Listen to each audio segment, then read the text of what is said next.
the March 29th, 2021 meeting of the state's Nuclear Decommissioning Citizens Advisory Panel for the Pilgrim Power Station. Being 6:30, we'll go into the roll call. My name is John Mahoney. I'm a selectman appointment from the select board appointment for the town of Plymouth. Mr. O'Brien. Pat O'Brien, I'm manager of government affairs communications at Pilgrim Station and appointed by the utility. Miss Mary Lambert. Mary Lambert, appointed by the Senate President. Pine. Pine Dubois, appointed by the Speaker of the House. Dave Noyes. Dave Noyes, CDI Compliance Manager. Mr. Rothstein. Rich Rothstein, Plymouth Board of Selectmen appointee. Mr. Paul Smith. Yes, sir. Paul Smith, appointed by the Utility Workers Union of America to represent the good men and women who work at Pilgrim Station. I think we have a couple of special guests tonight. I believe Mr. Moylan. Yeah, I guess I'm a special guest. I'm John Moylan. I'm the site vice president of Pilgrim Station. Well, Moylan's a member, John. yeah, I know that's why. And Mr. Drobinski is not, correct? Correct. That's why I skipped over John and went to John Moylan. Okay, Mr. Flores. Gotcha. I'm here, present. Robert Jones. Robert Jones, Executive Office, Health and Human Services, representing Secretary Mary Lou Sutters. Good evening, everyone. Good evening, Robert. Mary Waldron. Good evening, everyone. Mary Waldron, Executive Director, Old Colony Planning Council. Bob Hayden. Hi, Bob Hayden, Massachusetts Department of Public Utilities. Nice to see everybody. Okay, we'll come back with Mr. Nichols. Dave Nichols, appointed by Governor Baker. Jack Priest. Jack Priest, good evening, everybody. I'm representing the Department of Public Health. I'm the program manager for the Radiation Control Department for the state of Massachusetts. I believe Mr. Johnson is next. Hi, Dave Johnston from Massachusetts DEP, and I'm representing Secretary Theoretes, Environmental Affairs. Samantha Phillips. Hi, good evening. Samantha Phillips from the Massachusetts Emergency Management Agency. All right, I'll apologize if I missed. Did I not call anyone's name who is a member of the 21 member panel? I think you got him. Okay, all right. Okay, and I know looks like there's 3 to 5 special guests participating in tonight's meeting. Pine, is the first thing on the agenda an update from Mr. O'Brien? The first thing is the minutes. Did everybody get those today? Sorry they were so late. I do have a couple of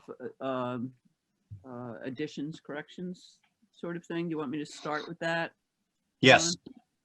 So Robert Hayden wasn't listed as being present, and he was from the Department of Public Utilities. Richard Quinto was not mentioned as a member absent, which he was absent. And John, I think you and I talked about following up with him. I don't know if you want to talk about that now or later.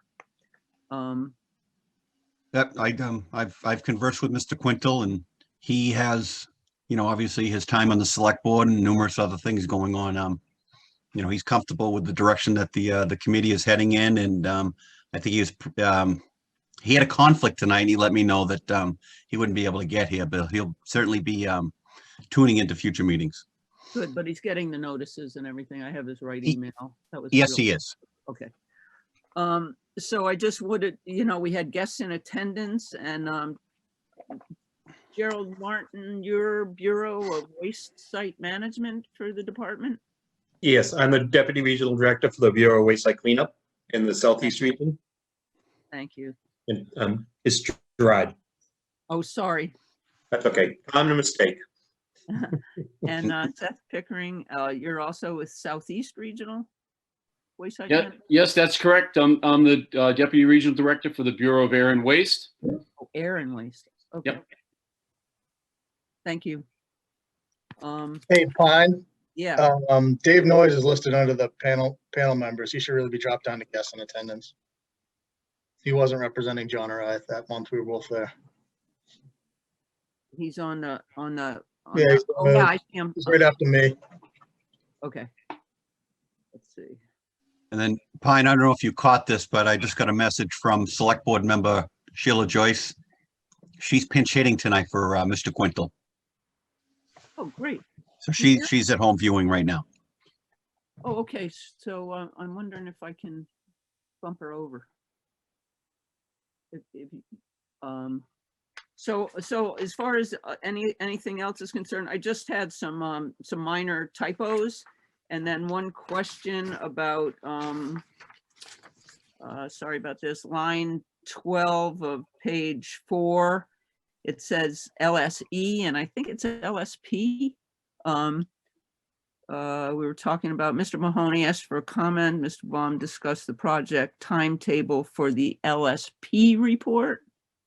Would that be correct, Pat or Gerard? Yeah, I'm assuming that's referencing the ESA work plan update. So I just don't know what an LSE is. Yeah, no, I'm sure it's the LSP. Okay. It's LSP. Okay. That was it. That for anything I had. I don't know if anybody else had corrections or if you can deal with this. And then I had a couple of edits, but those are minor. So LSP is licensed site professional.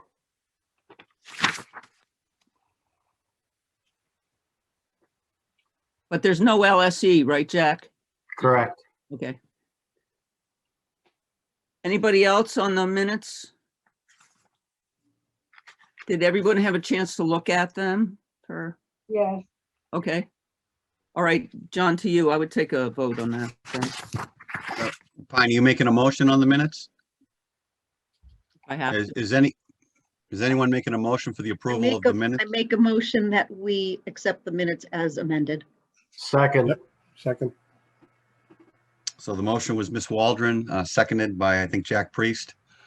All those in favor of approving the minutes as amended? Aye. Aye. Aye. Aye. All those opposed? It's unanimous. Great. All right, Thank Pine. Now we're on to Mr. O'Brien's update. Yes. All right, Mr. let me just, O'Brien. Patrick, good evening. hey, how are you? Let me just make sure I'm sharing the right screen. Share. All right. So thank you. Appreciate the opportunity as always. I just want to provide, kind of a high level update of what we've accomplished for work and where we are in the project since our meeting last month in February. So we did finish segmenting the steam separator. I think last time we were here, we were in the middle of that process. That now has the top guide ready for segmentation on the cutting table in the dryer separator pit. And we continue to work on additional reactor vessel internal parts, feed water spargers, core spray piping, and shroud repair assembly removal are all in progress. We've done some demos since the last meeting. On March 10th, we demolished the rigging loft safely and efficiently. Did occur in one day. Originally been planned for 2, but very efficient workforce, and removed it event-free and error-free. So we continue working through outbuilding and tank demolition for the coming quarter. Exterior storage tank demolitions will begin, and that's what that lovely, lovely picture to the right is the inside of the firewater storage tank that we're planning on taking down this month. In addition, we'll take down a demineralizer tank this month, and then additionally later in the second quarter, we will provide the condensate storage tank. 2 of 2 will come down. Continue our work inside the condenser bay, doing internal demolition. That'll continue throughout this quarter. Our old access control building has been surveyed and emptied out completely. We did move the workforce over to this building, the ESB. We'll be doing a small amount of asbestos abatement in April, and then we'll be doing the demolition pending permits. In addition, the old executive building, a survey and empty out a complete there. We've done the engineering structural analysis. I think many of you know that building is adjacent to the turbine building. So we'll be doing some asbestos abatement there in April, as well as demolition later in this quarter pending any permits. And DJ, I don't know if you want to just jump in. I know we've been working closely on the asbestos. If you wanted to touch on that now or touch on it in your update. Yeah, I can just touch on it quickly in my update to follow. Okay. So we continue with waste shipment from the site. We did move the first BC waste box to the staging area. That's that shot in the bottom right-hand corner, being brought to the temporary staging area.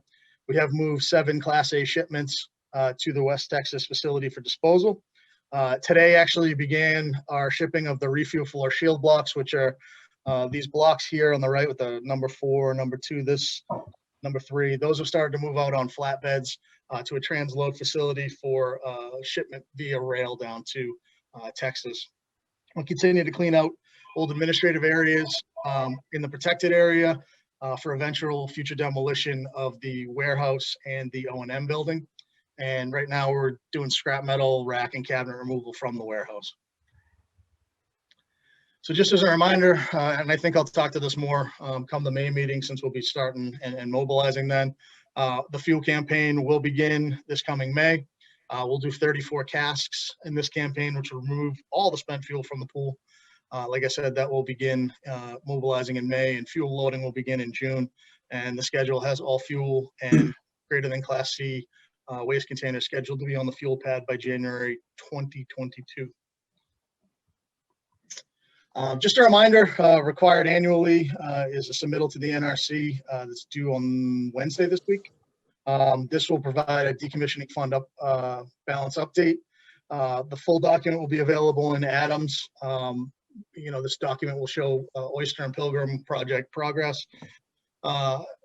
It'll also most likely include an expected schedule, and we will provide copies to the state, town, and NDCAP once filed in public. And then as part of the Attorney General's agreement separately of an NDCAP, we'll host a stakeholder update within 90 days of the submittal. When I nail that down, I'll provide more information, obviously, to the panel and to the public. And then I'll just let John Drabinski, our licensed site professional, just speak to the progress and where we are with site characterization. Patrick, before you move on, Sure. I was just curious about the permit approvals. Are these all town permits from Plymouth? Are there others? There is state on the asbestos stuff. I believe if that's not done, it's in progress. DJ, you may know offhand. I know we had members of DJ's team on site last week to look at some of the work, but I believe those might be in hand. And then the ones I'm speaking to for demolition are the town permits. Okay, thank you.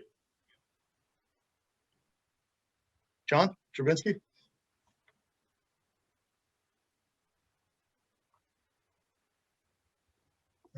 John, you on mute? Thank you very much. Good evening, everyone. John Drabinski here, licensed site professional and a geologist with ERM. And we had a great meeting with Gerard Martin from Mass DEP on Friday, and I'll let him update everyone on that. We have reviewed and commented on the phase 1 report, and we are waiting the final version of that so we can update the amended the ESA work plan, and we'll see where we go from there. Thank you very much. All right. Thanks, John. Any questions? That's all. Yeah. If anyone has any questions. Yes, I have a question. You've commented, Sure. You said on the comments have come in on the phase 1. Are these comments available to the public, and where are they?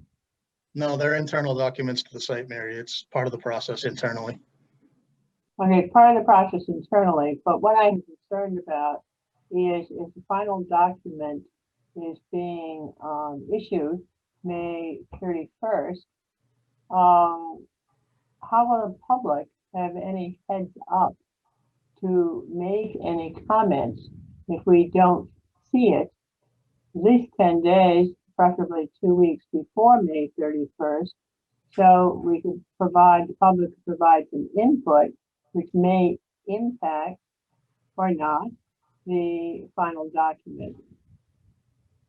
So Mary, maybe if I can take a shot at trying to answer that question.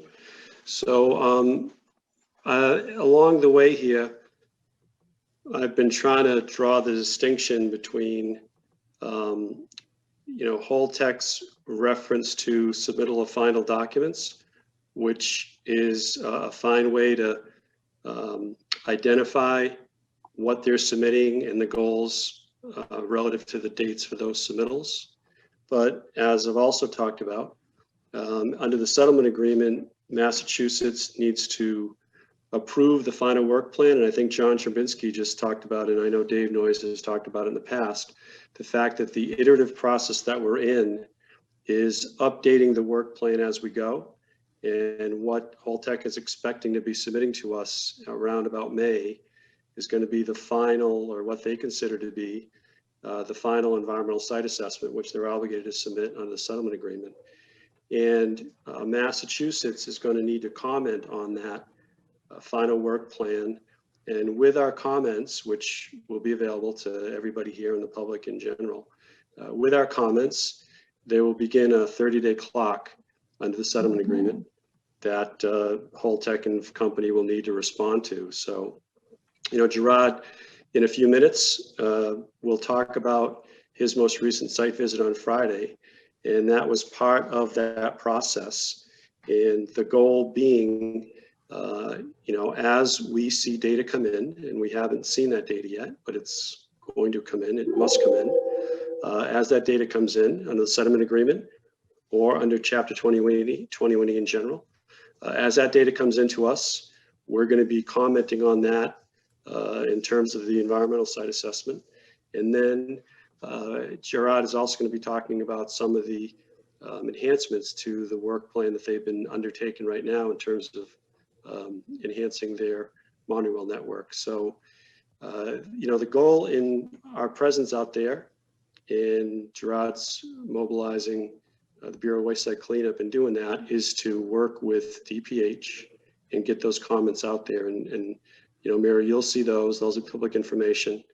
And as I said, that starts a 30-day clock to respond to those comments. So, we will be able to talk about those at an NDCAP meeting, and we can provide them to Pine and John, chair and co-chair, as soon as we have them.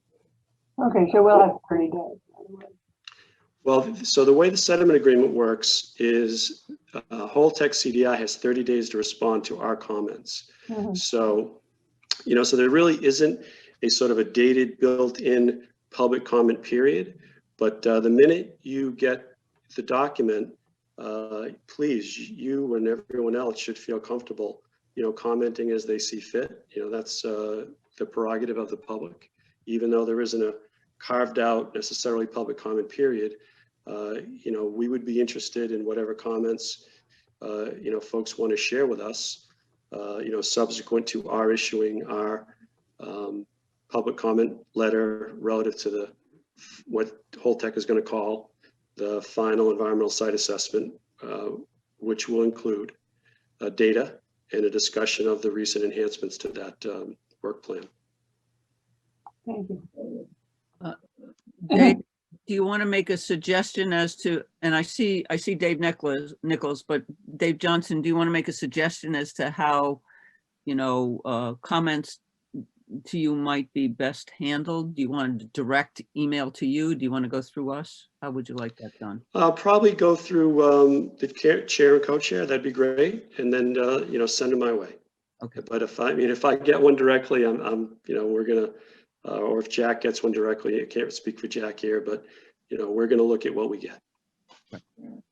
I prefer the comments come through the chair, please. Okay.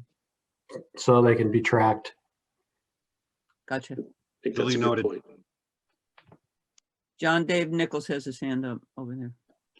Yeah, thank you, Pine. A question for you, Pat. You had mentioned in your submittal that's due at the end of the month that there will be a trust fund update. We spend a lot of time at these meetings talking about the actual work that's being done, but the money piece is also one that's an issue that we've discussed, a number of times over the years.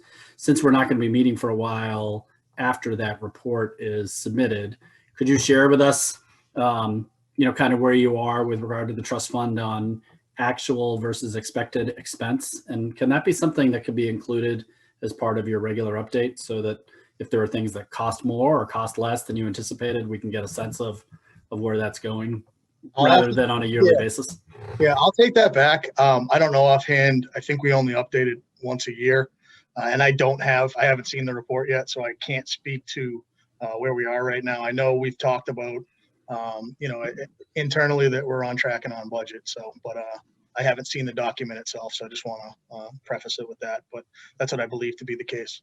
Pat, if we do make a schedule change or deviate, find a condition that deviates from the PSDAR, we're required to evaluate that and report that separate from the annual update. So we would be made public, and in accordance with the agreement would be made available to the state and NDCAP as well. That's correct. Beat me to it, Dave. Okay, great. Thank you. Pat, I had a question on the cast. You say it's all going to be done by January 22. Does that mean moved up to the upper level? Correct. Yeah, everything will be up there. The all the casks with fuel in them and the 2 containers that'll be greater than Class C waste. And maybe you could is Mark Lawson on? Mark's not on tonight. I had asked him, following up on a couple of things about, monitoring casks. He told me that there were dosimeters around the that cask area. Could you maybe at the next meeting address how that how you're treating that and yeah, I can ask Mark to kind of give an explanation give us a little report on that, because I'd been complaining to them about how easy that should be, and he said, well, we actually do that. I said, well, why don't you tell us? So maybe you could do that. They're TLDs, right? Yeah. Yep. Just quick one for Pat. You mentioned in response to my question, they were internal documents. Are they provided to the state, to the Attorney General? No, those ones are not. Okay. Basically, it's work products that we do internally to validate and verify information. But Dave and I have an opportunity when we participate in the weekly or monthly update. That's one of the areas that Holtec internally reviews that we're present at as what's the status. So Dave and I would have a early warning, I guess, before it went to the AG's office that they're off track on their targets. Okay, thanks. And as far as the state goes for that pad, we also have TLDs, which are passive monitors. We're continuing to do the weekly air samplers around the plant, plus the real-time monitors are still in operation.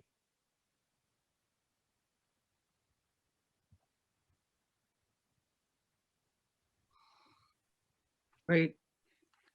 Any other questions? Go to the IWG then, John. Okay.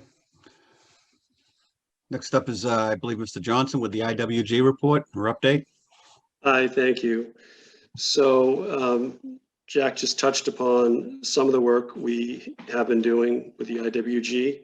And as we've talked about a lot in the past, we sit down every 2 weeks and with the Holtec folks and have a sort of a ongoing site review discussion relative to the environmental site assessment. And last Friday, I'll let Gerard speak about his site visit and that in support of that effort. So we do that every 2 weeks, and then every month we sit down and see kind of a lot of what we see here monthly relative to progress and timing and meeting expectations relative to the work outputs and the finances. And look, as Jack said, for any early warnings is something we would get at those types of meetings. We've also incorporated every 2 weeks some folks from the Bureau of Air and Waste that work for Seth Pickering, which is why he is joining us recently. And the work that they're doing has to do with demolition work and asbestos abatement. So we have a plan of the buildings they hope to take down in this year.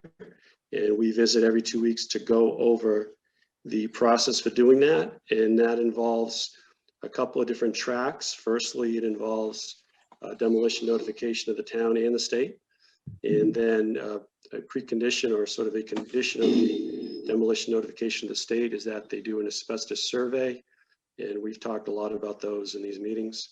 And then based on the asbestos survey, if there's asbestos that needs to be abated as part of the demolition, there's a separate notification for that. And then if it is a level of abatement that is somewhat atypical or can't really meet the presumptive approval methodologies, what we call a typical abatement process, then we do a non-traditional work plan, and that's a permit. So for all these demolitions, there's at least one notification of the state, oftentimes two notifications of the state if there's asbestos, and then there's an additional permitting function if the work is complicated enough that it's not a traditional work plan. We've been going out every 2 weeks, and most recently went out and took a look at the work on the reactor building, and the other building, not looking at my notes right now, is the fitness for duty building. I believe we were doing. Yeah, that's what I called the access authorization in my slides. Okay, great, thank you. So that's looking at the structural integrity of the roof, and and sort of providing technical assistance on what ought to be in the non-traditional work plan for that abatement. So that is ongoing work, and we'll be doing that as long as demolitions are occurring out there. We'll be doing this work.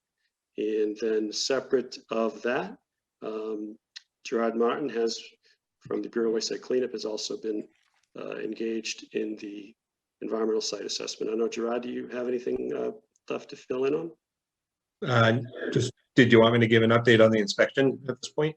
That'd be great, yeah. Thank you. So as part of the assessment and cleanup of oil and hazardous materials at the plant, I did an inspection on Friday with John and Dave. Started off by they provided a presentation before we went out there, and then we walked the entire site. In the past I talked about some of the direct push wells that they put in, which probably good for screening and getting some quick grab samples from the groundwater, but do have issues with silt. So they've planning to put in real monitoring wells that are drilled and installed by a driller.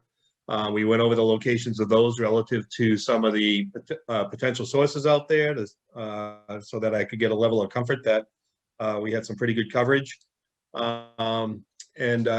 Basically they're providing me with some additional information so that I can better assess what's going on. They're going to provide me with a map showing the 33 areas of interest as potential sources of OHM, up-to-date groundwater flow plan, a map indicating where both soil and groundwater samples have been collected to date, so I know what data to focus on, and a location where there have been some groundwater exceedances. And their thoughts on the groundwater exceedances is that they're metals primarily, and that it's because of the silty conditions in the soil of the groundwater samples, and the new wells will help us figure that out. So when I get a look at that, that will help us better understand if they have a good distribution of the sampling to assess the potential for OHM impacts. Couple other things we talked about that will probably be developed further, and as Dave mentioned, it's iterative in putting together the work plan. It's also iterative as you move forward. The additional monitoring wells they're putting in, some of those wells are in locations where there aren't previous monitoring wells. The plan is to get those surveyed into the other wells, and that will give us an even better groundwater flow map that will enable us to better assess if there are contaminants in the groundwater, how they might be migrating, and to ensure that the monitoring well locations are appropriate. If they're not, additional monitoring wells may have to be installed down the road. So the whole process is is iterative until we get a good handle on whether or not the groundwater is impacted by oil and hazardous material and the extent of that impact. Any questions? Thanks, Gerard. So that is it for the. I think I think Pine had a question. Oh, Pine? of course. Yep. I just, Gerard, this is the kind of stuff that I'm interested in, and I'm wondering if you might be, when you might be able to give us a sort of map, or if you can do that as you're learning so that we can learn along with you, kind of thing. And also, if you would explain, as you said, bring in a well driller and put in the well with a driller instead of the other way. And I'm wondering. So the wells that they've installed so far are direct push. So it's basically pushing a pipe with a slotted screen into the ground. You don't really fully develop the well like you should for a monitoring well. It's more of a screening approach. It's quick. It's pretty fast to grab the groundwater samples and can often kind of tell you which way you should go for better sampling approaches. And so when they come in with a driller and install monitoring wells, it'll be drilled, the PVC piping will be put in, it's a good sandpack around the well, and then it will be developed really well to minimize the fine grain materials that often have metals that are naturally occurring. And, when we're looking at the concentrations we're looking at, and you have a little bit of soil in there, it's not hard to hit those numbers. Yeah. And how deep do you expect that these will they all be of even depth, or are they going to be various? Well, typically the first approach is to do shallow wells at the water table. And John, if I may speak, correct me. Because right now what we're trying to do is identify whether or not these 33 locations are potential source areas. So the contamination associated with those would be relatively shallow. Okay, if we do find that there's excuse me? Meaning 30 feet deep or less? Wherever the water table is, it varies across the site. So typically you might put the well screen across the water table. If you're looking for petroleum compounds, they tend to float, so they're going to be relatively shallow. And we're also going to be pretty close to the sources, so any impact would be relatively shallow. If it turns out that we have exceedances of the reportable concentrations and they come into the NCP process, part of that would be to fully delineate the horizontal and vertical extent of contamination. And if it's determined that you have an impact, you need to look at the groundwater to make sure we don't have deeper impacts to the groundwater. However, given that we're right next to the ocean, which is a pretty major discharge location for groundwater, you don't have a lot of downward gradients with the groundwater. So I'm anticipating any contamination would be relatively shallow. Can I have one more question, John? I'm sorry, Pine, continue. Just one more follow-up, and it's short. Have you seen, or maybe it's not, have you seen any interface between tidal influence and the groundwater levels that you're trying to study? Actually, when they did the tritium, and Matt, I think you were looking at some tidal fluctuations too. I don't know if you want to address that. So with the contamination, the non-tritium contamination, it's way too early to get into anything like that. But there are tidal fluctuations that affect the groundwater out there, correct, Matt? Yeah, hi, this is Matt Daly from ERM, part of the LSP team. So as Gerard talked about, yes, we have, as part of the tritium program out there, we've put in what they call pressure transducers in a lot of the existing monitoring wells. And it's essentially a device that records the water elevation at a very fast rate of data collection, faster than if you were just standing over the well with a traditional instrument. We've let those run in those monitoring wells for several weeks. And what we've seen is that obviously the wells that are very close to Cape Cod Bay, we will see a water level fluctuation kind of sinusoidally going up and down with the tidal, the up and, the high tide and the low tide sequence. As you move further away from that boundary, right at the ocean, those effects basically dampen with distance. And I believe we saw them as far back as about the reactor building. And once you went further south from the reactor building and some of the wells on the turbine building, south side of the power block area, we did not see the title signatures. So it's something we've seen out there in the past, and we would expect them to continue to be there right now, but mostly focused on really kind of between the reactor building and where the Cape Cod Bay interface is. Great, thanks. I More see later. See, there was a couple of hands up. Mary, you were next? Yes, yeah, you're talking about sampling groundwater. What about of soil? They have collected soil samples as well, and that's, they're also going to give me the locations of where the soil samples were collected. I believe so far they've collected 88 soil samples. And so I'll look at, again, the areas that were identified as potential sources and where the soil and groundwater was sampled to kind of assess if the assessment is going in the right way. You know, and as buildings come down and its impact on changing the water flow, are you adding wells at that point? I'm sorry, I didn't hear the first part. Okay, as you take a building down, Yeah. the hydrology, the water flow can change. Yes, and actually we at did that talk. point, you'd add, so you added more wells. Yes, we did talk about that a little bit on Friday. Actually, a lot of the foundations for some of those buildings, you know, they're pretty big buildings, go fairly deep, actually deeper than the water table. So right now, groundwater flow is affected by the buildings being there. There's almost like underground dams where the foundations are. Yeah. And certainly as you take buildings down, things can change. And we talked about that, about continued monitoring of the groundwater as demolition continues out there. We haven't really worked out, is it going to be periodic, or is it going to be tied to the demolition of a certain building? And we're still working on that. Oh, great, thanks. Jack, did I see you had your hand up? You did, but I didn't realize Mr. Daly was on the call there, and he answered much better than what I could have offered regarding what we've done with the tritium and being able to use those pressure monitors to monitor the tidal impacts. So I think he answered everybody's questions. I hope I wasn't on the line pulling them in. No. To the discussion. Not at all. Mr. Glad you're Smith. there.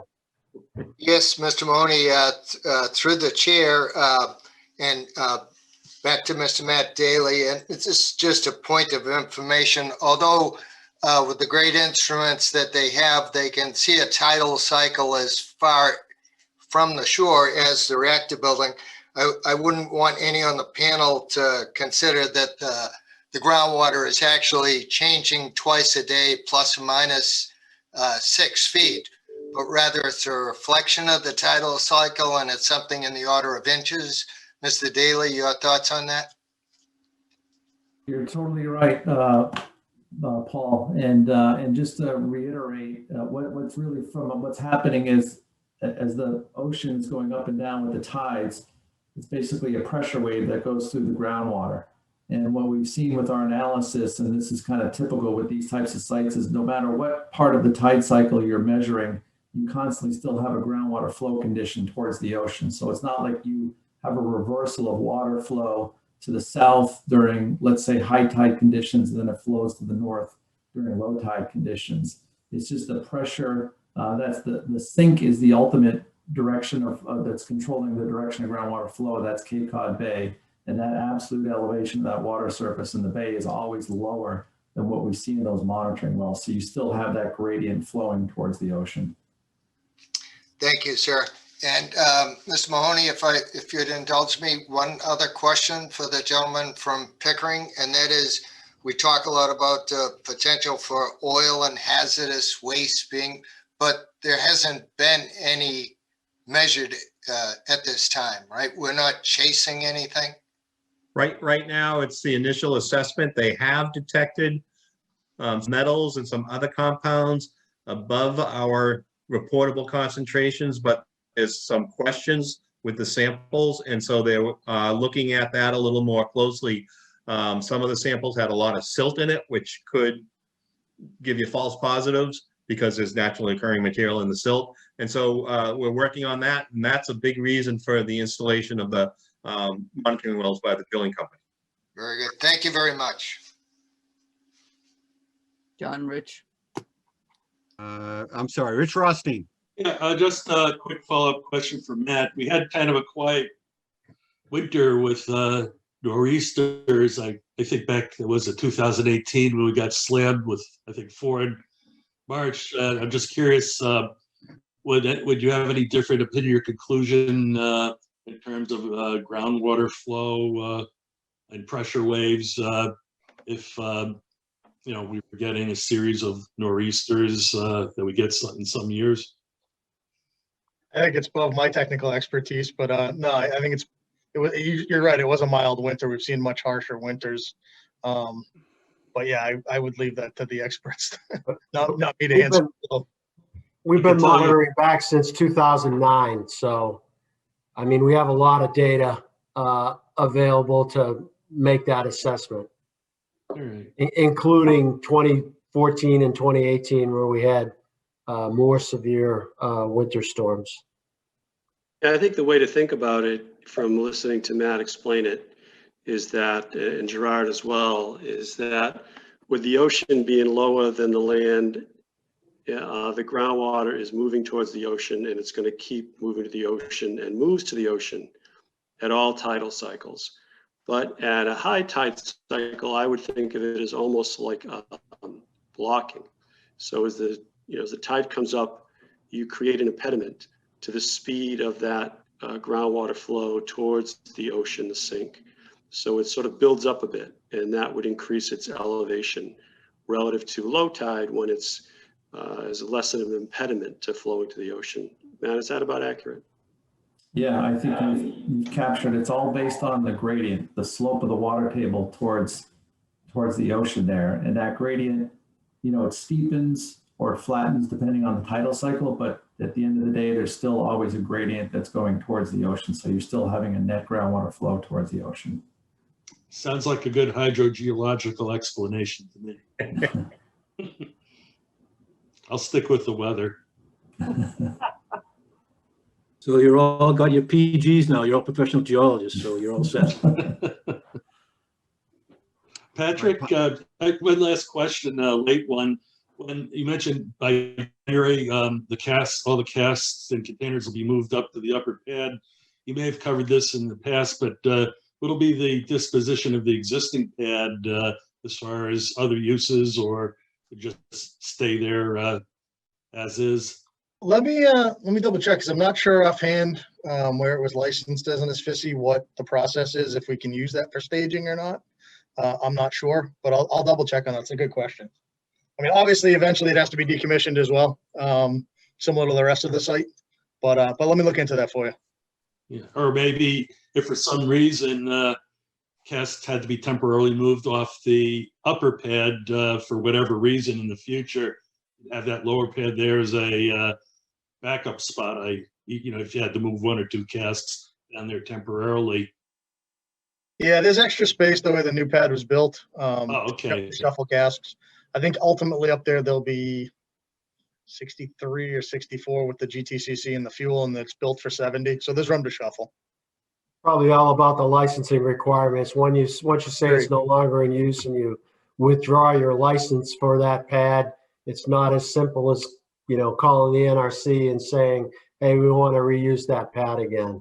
Correct. Yeah. From a security perspective, you're 100% right, Jack. Correct. Yeah. Mm-hmm.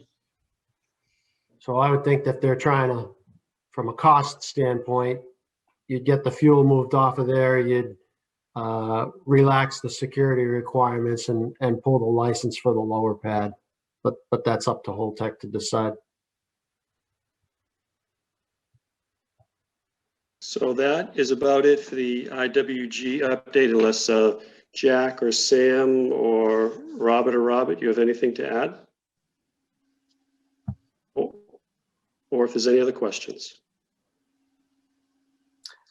I'd ask Sam if there's ever been one of those meetings that we were talking about at the last couple meetings. Sure. Yeah, we actually met on March 11th. So it's the 5 communities and Holtec, and we invited the Department of Fire Services, because one of the topics we've been talking about is just ongoing training on site to include some tech rescue and some hazardous materials training. So thanks to Dave Noyes, he's offered to do some follow-up with each of the municipalities.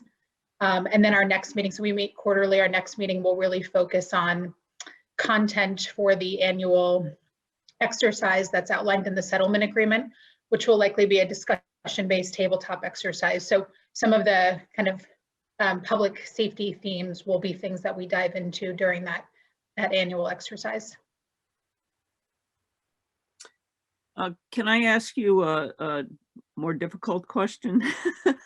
And that is, you know, we've been in another role, I've been dealing a lot with fire retardant and the PFAS load of fire foam and that sort of thing.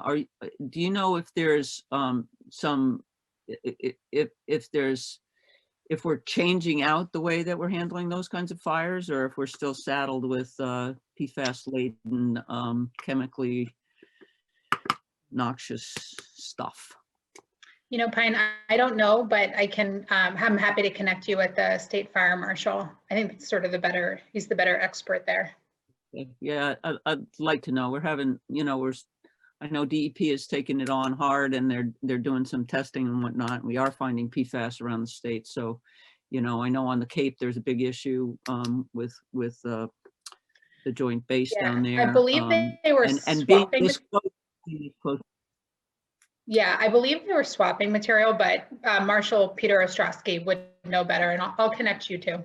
So Sam's correct. There is an exchange program, and the state has been working with the fire marshal's office to move towards replacing the PFAS containing firefighting foams with non-PFAS containing firefighting foams. I think part of your question, Pine, was about effectiveness, and that's not something that I think any of us can speak to, or at least not me. But there are efforts to get fire foam with PFAS out of regular use. I don't know, Gerard, if you want to echo or add to anything there, that'd be great. I think that sounds good. Thanks very much. That's kind of what I wanted to hear, that we're working on it, and that we'll eventually figure it out so that we stop contaminating everything. Fine, I would add, down here in Cape Cod and Barnstable, we've had a PFAS problem probably for a number of years, and most recently with the Firefighting Training Academy for the Cape in the islands. A large plume was discovered that impacted Hyannis water. We've had to spend millions of dollars on huge carbon filters, which basically take the water and filter out the PFAS chemical. PFAS is a forever chemical. I mean, you'll find it in everything from Gore-Tex to nonstick frying pans to carpets and rugs. So it's a perpetual kind of problem that we're all going to face as a society. But the only way to get it, as I've said, is through charcoal, and we've dealt with it. We don't use the fire foam any longer, although right now it is still only, if you will, an effective chemical for certain types of fires. There's a big lawsuit with 3M that was the creator and distributor of the chemical. So it's an ongoing problem that's going to be around for my lifetime and my grandkids' lifetime, and something we need to be aware of. But it's not something we're ever going to get rid of completely. Well, it is still out there. You know, we have the programs, and John is correct, and Gerard could be way off topic to get into the Firefighting Academy. But if folks are interested, that's something we have a lot of information on, as well as a number of programs Mass DEP has to test public and private wells and for PFAS, and the establishment of a new maximum contaminant level for PFAS. So I was kiddingly talking to the crew the other day and referred to changing our name at Mass DEP to Mass DEP Fast. We spend that much time on it. Well, I appreciate all that, and you know, part of my concern obviously is that we're all also learning that it's a contaminant for all the shellfish and whatnot. So I don't want, you know, to necessarily stop a fire with, you know, causing another one, so to speak. Thank you very much. I appreciate it. All right, Pine, where does that leave us? It leaves us ahead of schedule slightly. We can go to the NRC if we're ready. As long as they're ready. Yeah, John, how do you feel about that, John? I feel pretty good about that. If I could share my screen here. Excellent. Perfect. Thank you. Very good. You all can see that? Yep. Excellent. So thank you all. Thank you. I appreciate the opportunity to talk with you today. Again, my name is John McCurgan. So I'm chief of the Storage and Transportation Licensing Branch. And I've got an org chart later. I'll tell you where I sit in the organization. But today I wanted to give an overview of the NRC's roles and responsibilities for the Consolidated Interim Storage Facilities. I think that was the item that you all were interested in. One of them. I just wanted to start with some key messages and topics that I wanted to talk about today. This is an important message. The NRC is an independent regulator of civilian nuclear activities. I think we spend a fair bit of time in a lot of public meetings talking about what we regulate and what we don't regulate. And so I did want to take a moment to just share that with everybody.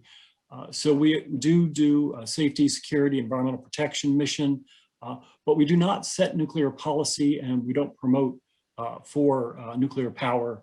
We don't select sites. We just review the applications that are submitted to us, and we try to be a very safety-focused organization, science and technically based organization. So the reason I'm here, of course, the NRC is conducting our technical reviews of 2 consolidated interim storage facility applications. That's a fancy name for an IFCC, and I know you folks in Pilgrim have a lot of experience with those. The status of those 2 reviews, just the bottom line, is that those reviews are ongoing.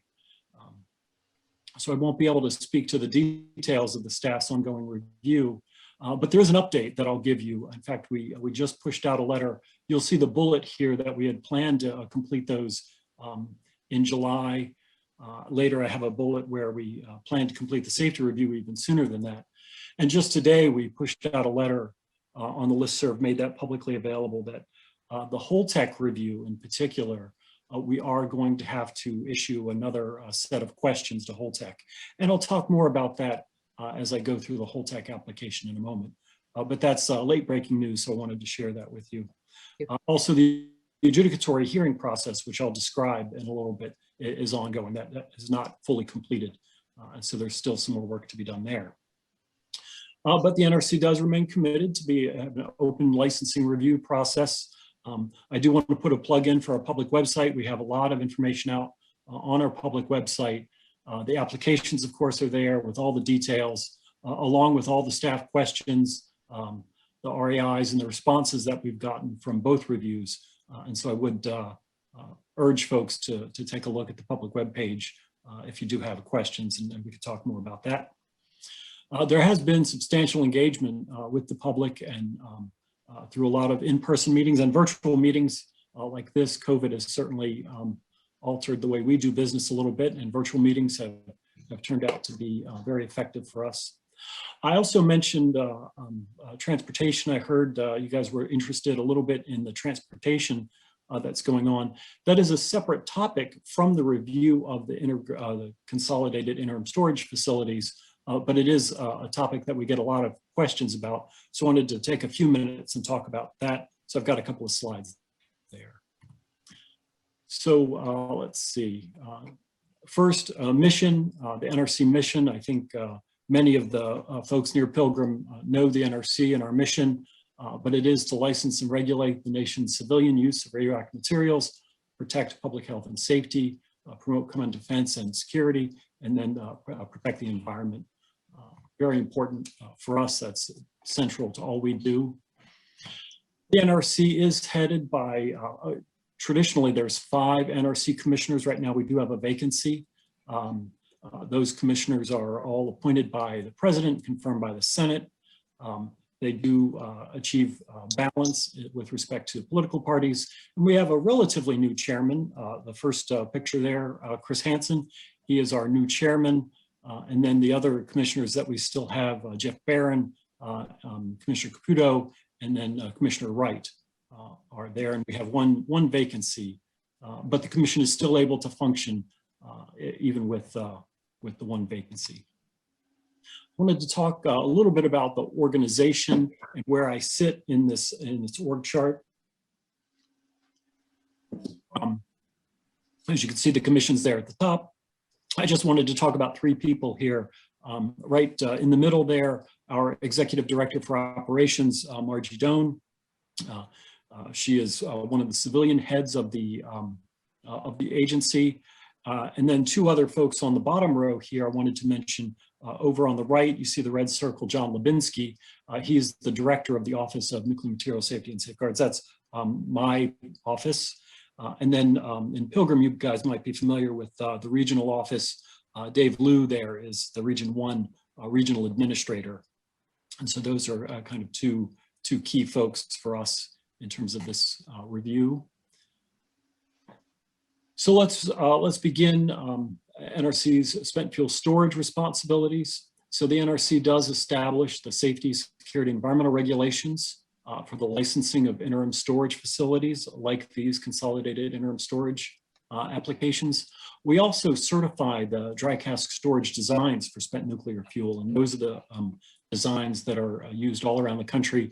In fact, I think in my last talk to the NDCAP, we talked about the Holtec designs that are used there.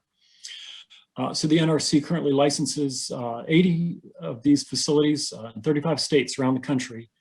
So there are a number of these casks in service, 30 years of experience regulating these facilities and the casks. So there's a good track record there. But we do continue to inspect and oversee these facilities. And that is it's a cradle to grave oversight, construction, operation, and then the ultimate decommissioning of the facilities are all covered. We also inspect the fabricators. So as these canisters are designed, we're reviewing them. As they are fabricated, we are inspecting those facilities as they're placed on pad. We have inspection and oversight functions that go on. And so there is a cradle to grave oversight that applies to these facilities and the casks that go on them. So there are two applications that I want to talk about tonight. Certainly the Holtec High Store Consolidated Interim Storage Facility is one. So that license application was submitted in March of 2017, and the detailed technical review began in February of 2018. So this is a facility that Holtec has proposed to construct in New Mexico, in Lee County, and there's a little map you can see. And then in the upper right, you can see kind of a graphic that Holtec has offered of what they think the facility would look like. So that is not constructed yet. That's just a graphic. The initial application for this facility is for a 40-year license to store about 500 canisters of commercial spent fuel. Holtec has explained that they have plans to expand that facility in phases for a maximum of 100,000 metric tons of uranium, or about 10,000 canisters. So right now we're just looking at this first phase and that's what you see depicted there. So this facility, Holtec proposing to use the high storm UMAX design. So this is a below grade design. The canisters are lowered into vaults, and that's what you can see in that picture on the upper right. So this is the design that they've used.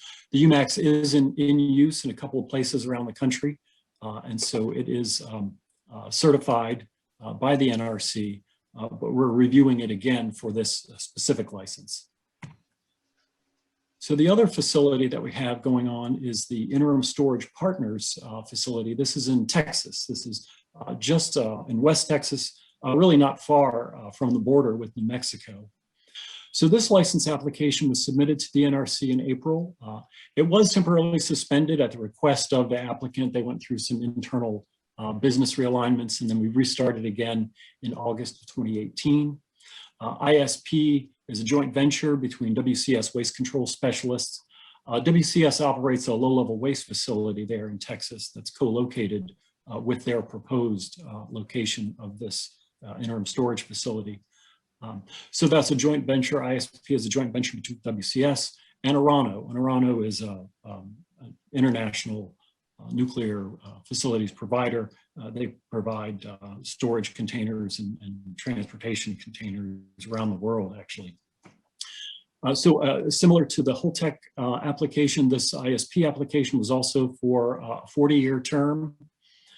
Initially, they were seeking to store 5,000 metric tons, but they also had plans to expand it in phases up to a total of 40,000 metric tons.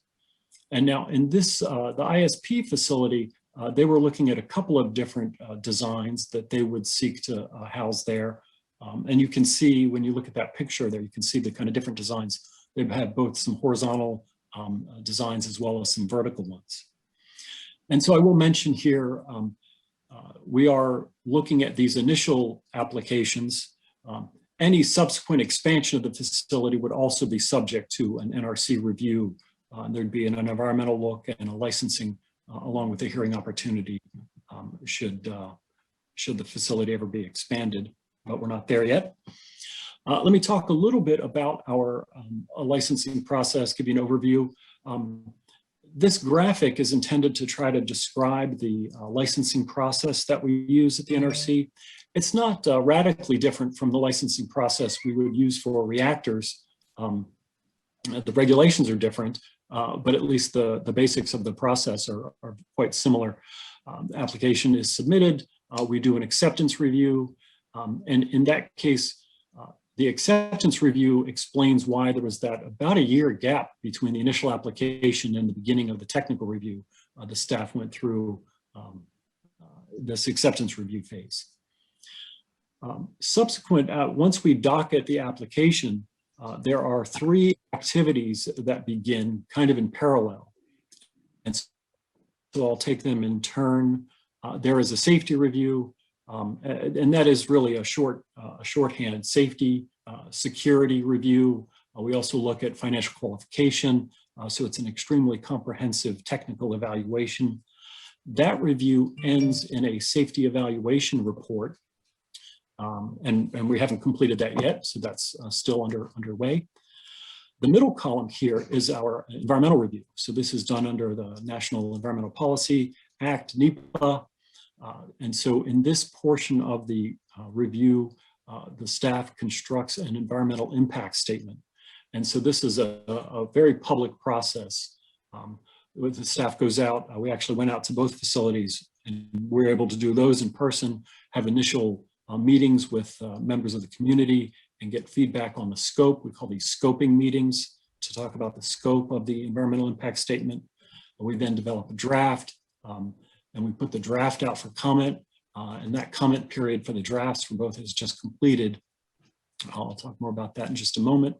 And ultimately, we'll come to an environmental impact statement. And this will be the staff's concluding product of our environmental review. In parallel with all of that, there's also an opportunity for an adjudicatory hearing. And impacted parties can apply to be heard to intervene in these proceedings. And so both of these applications had parties who sought that status. The agency has an Atomic Safety and Licensing Board panel. This is a independent part of the agency. Consists of administrative law judges that hear these cases. Generally, there's an administrative law judge and some technical judges who sit and hear those in an adjudicatory capacity. All of those proceedings are ongoing. In the adjudicatory space, interveners, they're allowed to speak. They come before the ASLB. And as in typical for many adjudicatory hearings, the decisions of the ASLB can be appealed to a higher authority. In this case, it's the commission. And then the commission decisions can be appealed to district court. And so it is a deliberative process that is still ongoing. In the end, should all of those things come to their conclusion, the staff would make a finding on whether or not to grant the license. And as I said, we're not there yet for either of these. There's still a fair bit of work to be done before we can make a decision on whether or not to issue the license, but that will be a future step. So that's the licensing process in an overview. Let me talk for a little bit more about the safety review. So we do have some fairly well-established requirements for a rigorous safety review. The rules, and in essence, there are four kind of key elements here that I want to talk about. Maintain confinement of the material, provide for radiation protection, prevent nuclear criticality, and then of course to maintain the ability of the fuel to be retrieved, retrievability. That is a requirement so that the fuel can ultimately be moved to a repository. And so those are really the high level performance requirements that we're looking at. We also have rules on physical security. And so the applicants have to demonstrate that they can protect the facility from theft or sabotage. They also have to have financial qualifications and then provide for decommissioning funding. It's an interim facility, and so the agency wants to ensure that there are resources available to decommission the facility, much as you're going through the decommissioning at Pilgrim now. There are also quality assurance program requirements, operational training and qualification for those that operate the facility. So the staff completes a detailed safety and security review. It has been a very big effort for us. There are about 20 technical staff working on this, plus a number of independent contractors reviewing the application. We've issued a number of rounds of parts of RAIs, numbering in the hundreds. All of these are available on the public webpage, and you can look at those along with the whole text responses. We try to keep that webpage up to date. We've also conducted some site audits at both ISP and the whole tech facilities. And then we've conducted in-person and virtual public meetings to discuss RAIs for both of those reviews. And so here's the bullet that I need to update now today. We had expected to complete the safety and security reviews in May, but certainly for the whole tech application, that's not going to happen. One of our assumptions in developing the initial schedule for the whole tech review was that we would complete the review with a single round of RAIs. And now we've realized that that's not going to happen. And so we're going to have to revise the schedule for whole tech. So there'll be more there. One thing I'll also put in a plug, we do have a listserv that we use. It's an email notification service. So I'll put in a plug for that. People can subscribe or unsubscribe themselves if you want to opt in or out of that. And then you would receive these emails that give notification of actions like this schedule letter that we just sent out the other day. I'm gonna plug for that. Environmental review, this is our compliance with the National Environmental Policy Act. And then the NRC also has regulations. I guess this is maybe my first mention of 10 CFR. So that's Title 10 of the Code of Federal Regulations, Part 51, where we implement the National Environmental Policy Act, or NEPA. And in this case, we're preparing an environmental impact statement for an away from reactor IFCC. So the EIS is a comprehensive assessment of the environmental impacts of the proposed action, and it provides opportunities for public participation. So we had those scoping meetings that we were able to do in person, and then we had comments on the draft EIS. Those meetings were conducted virtually, and we had very good participation in all of those meetings. And there are some statistics. We had 5 in-person meetings and a webinar for whole tech, and then 4 and 2 webinars for ISP. And there's also some outreach to local governments, emergency responders, county councils, and other federal partners. And those outreach efforts are ongoing. We continue to reach out to state and local officials. The draft EIS public review and comment period, it's concluded for both of these, and the staff is now in the process of reviewing thousands of comments that were received on these. And so the EIS schedules are still on schedule, and we hope to complete our review of those in July of 2021. So that's the environmental review. Just a kind of a snapshot on the resource areas that are evaluated in the environmental impact statement. I'll also put a plug again in for the public webpage, but there are reader's guides developed for these environmental impact statements. This is something the agency does. The environmental impact statements can go on, they can be hundreds of pages, recognizing that that can be kind of difficult for a lot of folks to sit down and read a 100-page document. The agency does put together reader guides. And so these are about 20-page summaries, basically executive summaries of the EIS. And it kind of lists the high points of the EIS. I find the reader's guides very helpful. I've gotten a lot of positive feedback on them. And then it helps you if you're just reading the reader's guide, you can go just to those sections that you're most interested in. And then the EIS provides the more detailed staff analysis of that particular topic. Environmental justice, public and occupational health, waste management, all of these areas are covered in the EIS. Let's see, on the next slide, the adjudicatory hearing. As I mentioned, this is a very deliberative process. The agency does establish regulations for the conduct of these hearings. They're held before a 3-judge panel. The NRC's Atomic Safety and Licensing Board hears these cases. So the status here for both the Holtec and the ISP, in the case of Holtec, the board received 6 petitions with approximately 46 contentions. None of those contentions were admitted, and there was an appeal as new contentions are filed.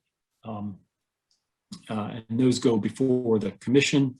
And then there's also an appeal of a commission decision that's before the U.S. Court of Appeals. And so that's pending.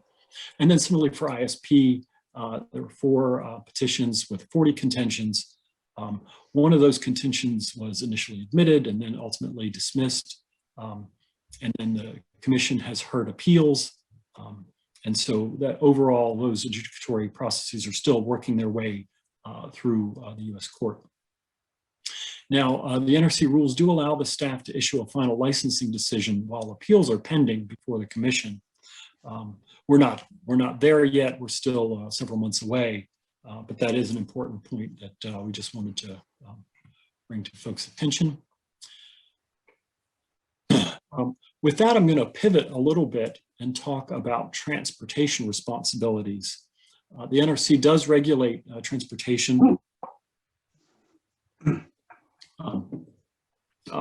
We co-regulate it with the Department of Transportation. So this is a separate issue that I'm talking about now from the Consolidated Interim Storage Facilities. The CIS applications that we had before us are for storage, and so that is an important point. There is an element of transportation that is discussed in the environmental impact statements, but we're not granting a license for transportation. And the licensing for transportation spent fuel is handled a little bit differently.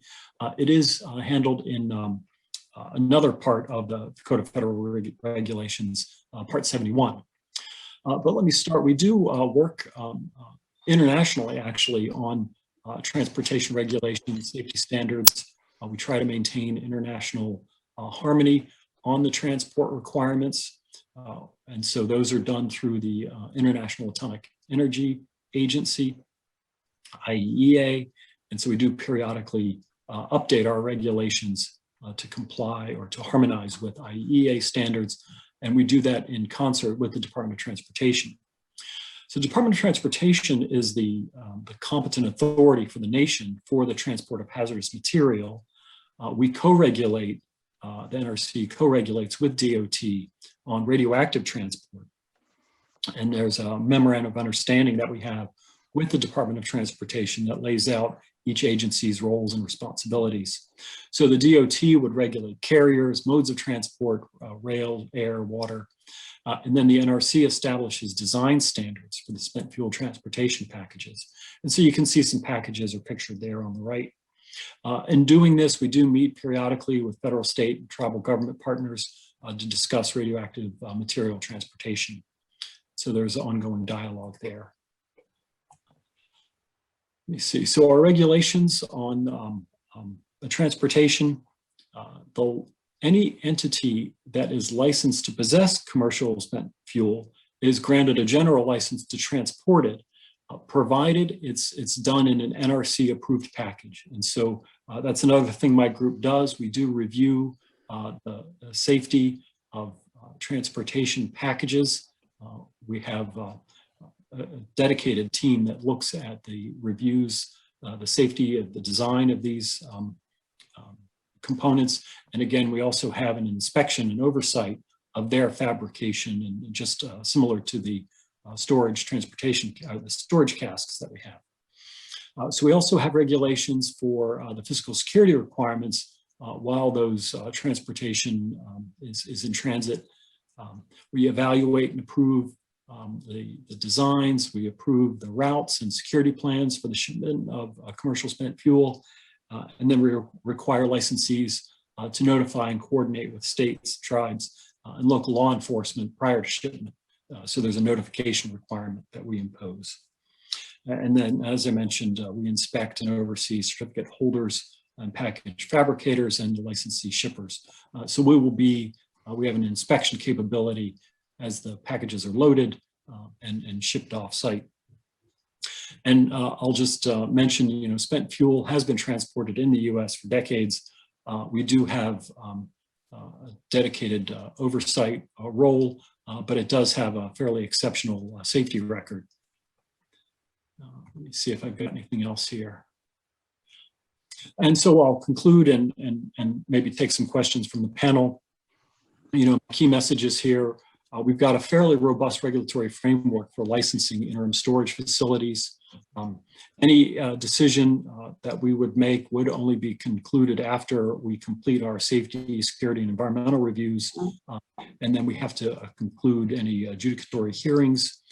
The NRC wouldn't license a facility unless it had reasonable assurance of safety and security. And then I was just mentioning, we do co-regulate with the Department of Transportation, and there's a well-established framework for the safe and secure shipment of spent nuclear fuel. And again, I'll have to update that bullet. We did expect to complete those reviews in late July. Certainly the ISP continues to be on schedule to complete that. The whole tech schedule is not quite there yet. And so with that, I'll turn it back and see if there were any questions from the panel. John, I could just get a couple of, that was excellent. First of all, do you have a copy of this that you can provide the committee so we can share that with the public? I certainly will. Okay, I think the first slide, you had the mission statement up there from the NRC. And I don't have it in front of me, but I'm just trying to recollect. I think there was a reference to the civilian use of this energy, but then, right, thank you. Sure. So civilian use of radioactive materials to protect public safety, health and safety. And then obviously we skip down and protect the environment. So what does that mean, protect the common defense? Because when I see the use of the term civilian, I'm looking at as if you're segregating military use from civilian use. So what does that, those 6 words mean there? So yeah, thank you. Thank you. We get that question a lot. We should probably have a Q&A on that. And so this is intended to separate out, we do not regulate the Department of Defense nuclear materials, and the Department of Energy. They have their own authorities to regulate their activities. So nuclear weapons and the nuclear weapons complex, relevant to the New Mexico site, for example, there is a low-level disposal facility. Similarly, in Texas, the WCS is a disposal facility.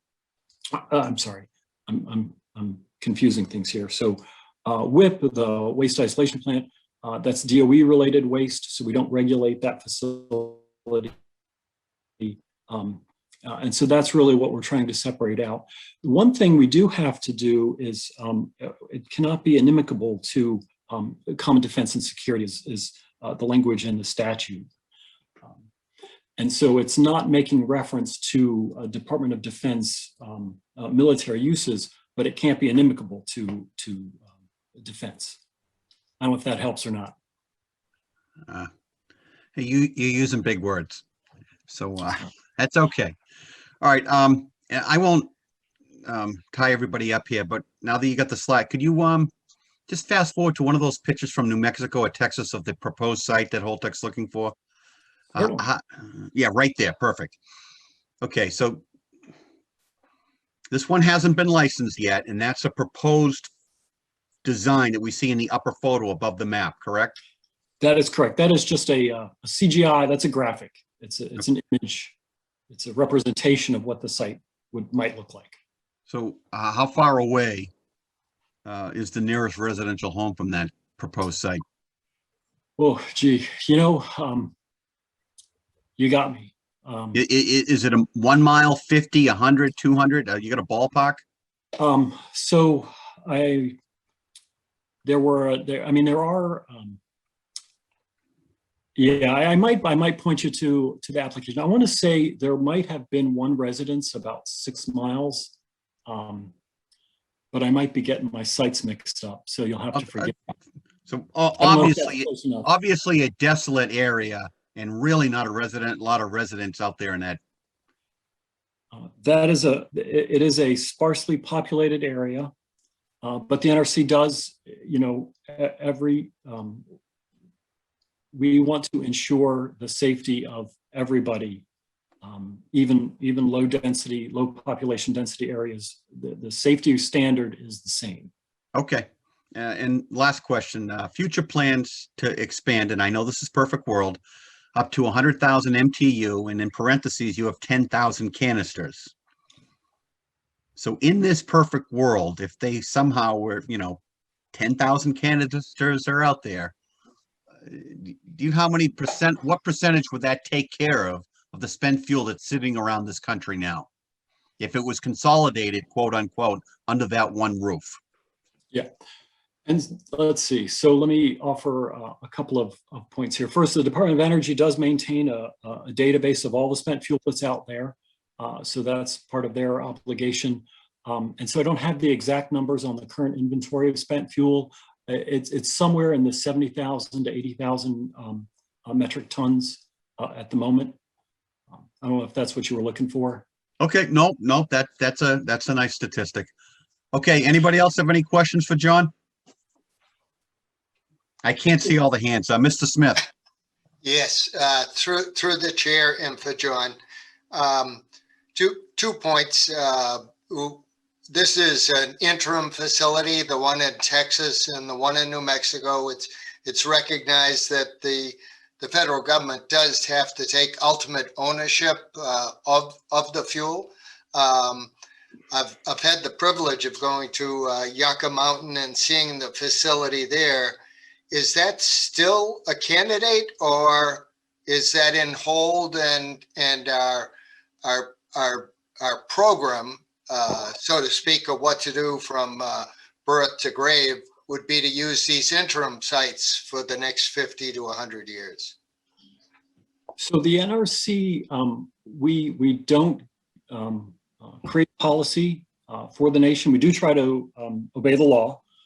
Currently, the Nuclear Waste Policy Act is the law of the land.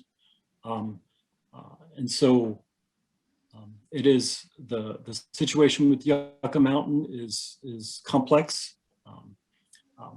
These facilities are interim facilities. And so these facilities would be licensed for, if approved, they would be licensed for 40 years. There is the opportunity to renew those licenses for an additional 40 years. But they are designed to be temporary interim facilities. Okay, again, through the chair, sir, so thank you very much for the presentation, very enlightening. This would be something Plymouth would look forward to, because its fuel would then have a place to go, as opposed to remaining in the town of Plymouth for the next 100 years, awaiting permanent repository. Thank you, John. Mary? Yes. I have a couple of questions, John. I appreciated your presentation. A basic question. What happens when a leaking canister arrives at one of these interim sites? Leaking could happen because of the shock of transport, inability to determine depth of cracks, who knows what. But it happens, and if it arrives, then what? So NRC's policy. thank you for the question. And so the review of these applications is still ongoing. I know you can go to the website, read the applications. You'll see that it's the intent of these facilities to not accept a canister in that. That's just the statements in the application, but the staff's review of that application is still ongoing. So I couldn't. Yeah, because I read the application, and Holtec's policy of if one of our canisters arrived and was leaking, they say they'd send it back to us. Now that's patently ridiculous because no state would accept that going through. We wouldn't accept it back here, and it would be against NRC regulation to allow the shipment of a leaking canister. So logically, does this really say that unless there are dry transfer systems on the interim site, it would be a no-go?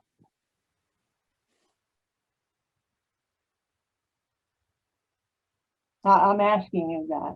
Oh, so again, I'll say the staff's review of those applications is ongoing. So I'm not going to have a conclusion for you on what the staff's view is of the applications. Yeah, because it kind of come back here, and that leads to another question of liability.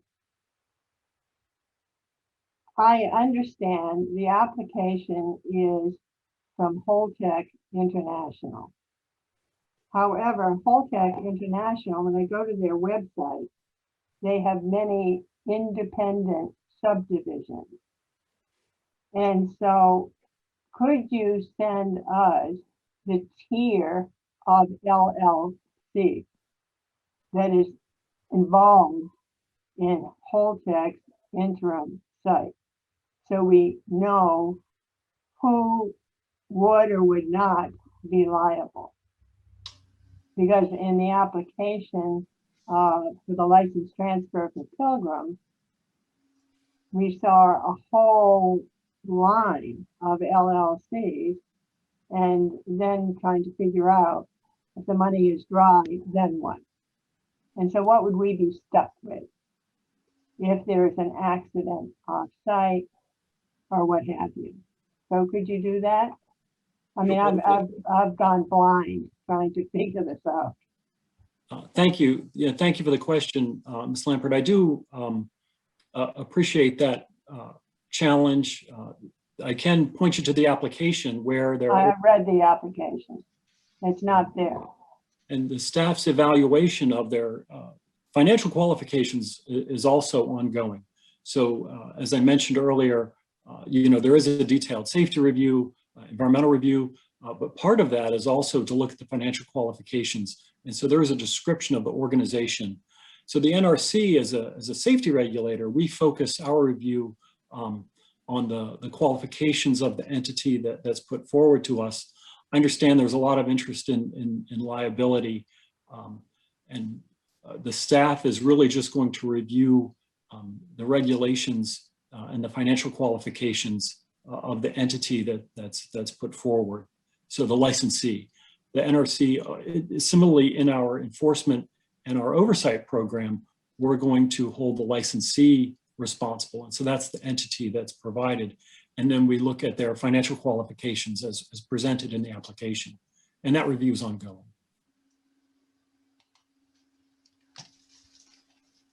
And I have a couple of more questions, but should I wait so other people can have their chance, John? Sure. Anyone else have any questions for John? Yeah, this is Dave Nichols. John, I'll go. John, thank you for the presentation. Very detailed. You know, we've spent a lot of time talking about casks in this group, and it seems just to the layman that the need for the fuel to be in the cask for a period of time is longer than you're certifying or reviewing how long that cask is going to be good for.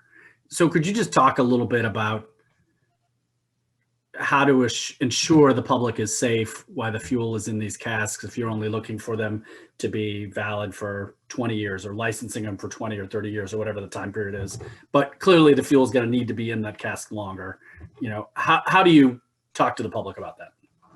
Sure, thank you. So let me talk a little bit about the renewal process. As I mentioned, these applications are for an initial 40-year term. There is an option for renewal of the license for an additional 40 years. And when renewals are evaluated, there are additional requirements that come into play. There is what we call an aging management program that is imposed on the licensee. And this requires additional inspections and oversight. The real focus of the aging management program is to look for precursors for degradation mechanisms that could lead to a compromise of a safety function. So we will look for precursors for corrosion, and then the licensee will have to provide for periodic inspections of the canisters and then take corrective actions based on what they see. As I mentioned, we've got about 30 years, 40 in some cases, of experience with these storage canisters. The renewals are now well underway. So a lot of these designs that had been certified years ago are now coming under review for renewals. And so we're looking through our aging management program. There is an additional guidance that the staff has put out to help explain the requirements of what environmental conditions need to be considered and what inspections and inspection frequencies are expected to ensure that the canisters maintain their safety function. So that's kind of a big piece of our confidence in moving forward with that renewal for that next licensed term. Yeah, I think that, thank you for the answer. I think that's helpful. I mean, we probably don't talk a lot about what Holtec or whoever the licensee at the time is going to be doing 40 years from now with the fuel if it's still in Plymouth. And so I think talking more about what that aging plan looks like 40 years from now and giving the public additional insurance that, you know, there are other steps that are going to be taken when you start to look at these casks is something we can do more to communicate about. Yeah, may I make a follow-up series of questions. Holtec itself guarantees the cask for 25 years for manufacturing defects. They have made a business decision that it would not be economically wise to go 30 years, 40 years, 50 years. So I see a disconnect. There are other disconnects. The technology currently does not exist to measure the depth of cracks, to measure the surface, tire surface.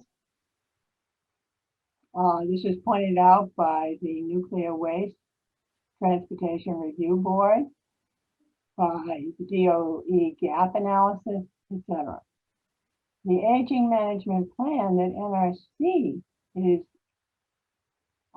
behind is starting in 34, I could be off, examine one cask every 5 years, once every 5 years, and that cask could be at another site. That doesn't strike me as a stringent methodology, particularly in a marine environment.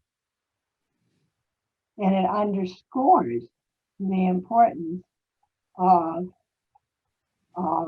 methods, whether you call them hot cells or dry cask transfer systems, to be developed, to be available, because currently there isn't a fix either if it's leaking.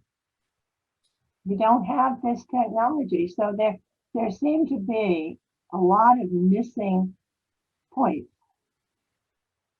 And what you said sounds good, but I'm looking for the reality. So, Ms. Lampert, thank you. You know, I appreciate that question in particular. And again, I'll put in another plug for the public webpage and our frequently asked questions page. We have heard a number of comments related to the review board reports that have come out. And I think we have provided some fairly detailed responses for those.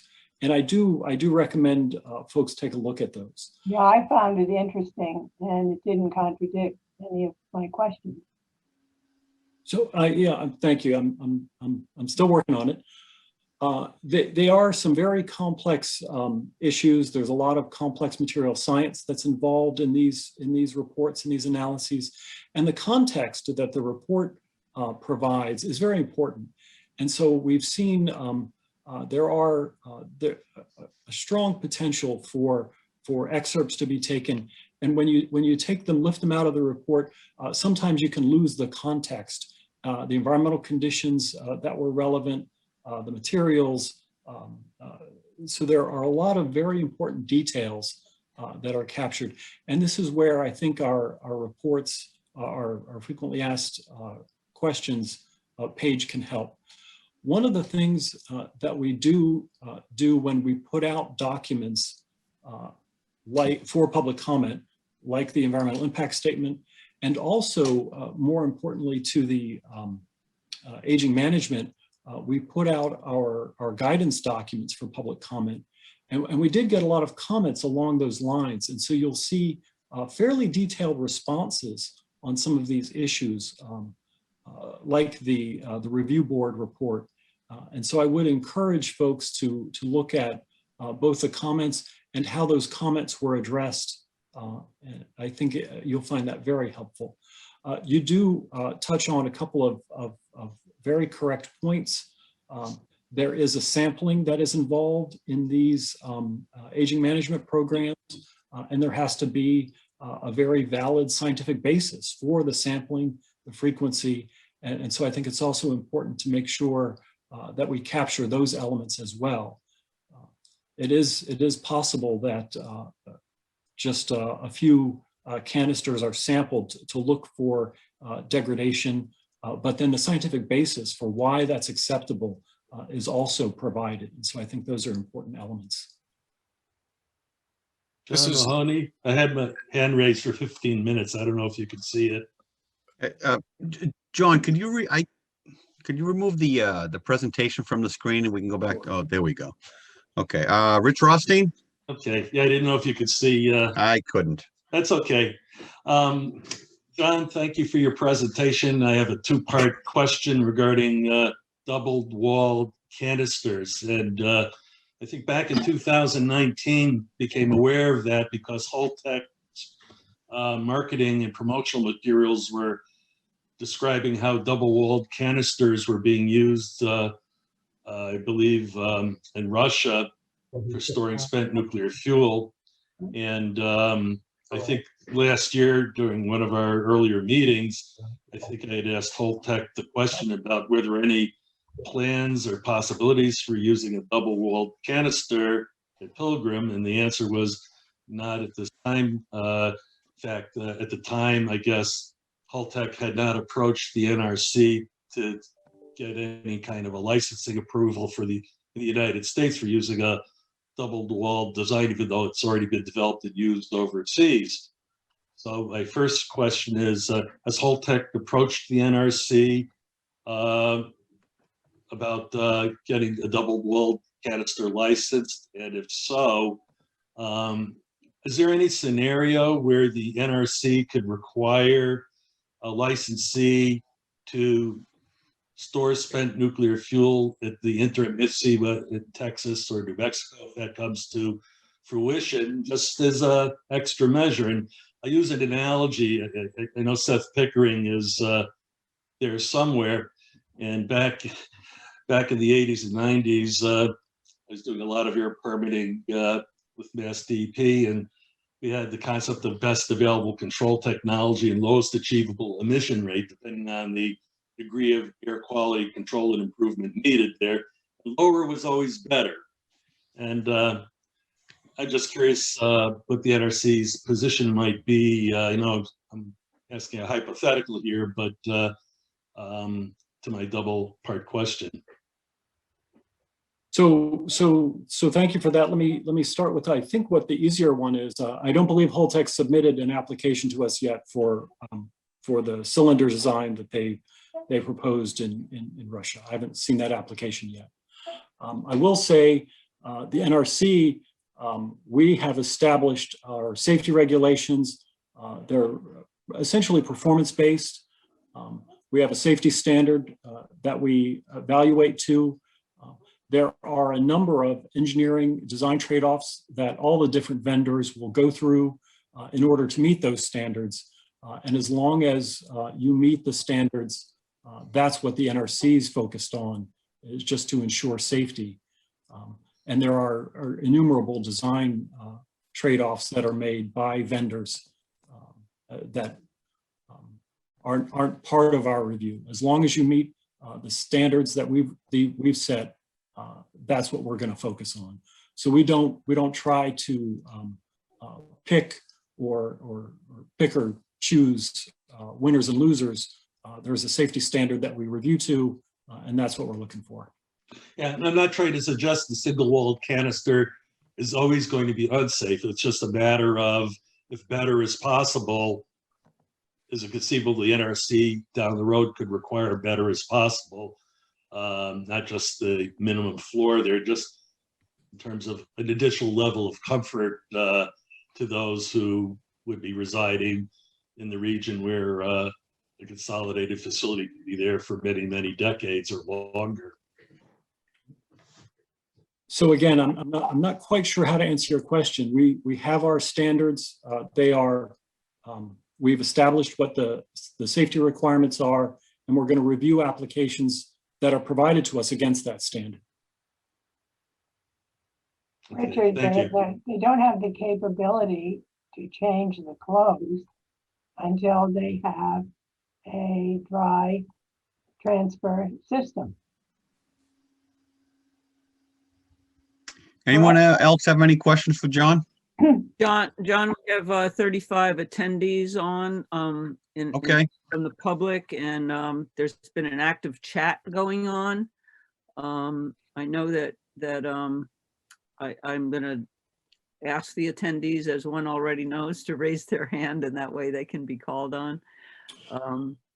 But there was some discussion early on about the distance from a person to the site, and Beyond Nuclear is on. I guess they're an appellant. They know that one of their people that is part of that suit lives 1.2 miles from there.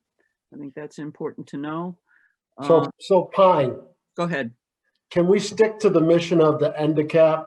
The mission of the NDCAP is not to debate national policy on the siting of dry fuel storage. There's an acceptable canister that we're currently using.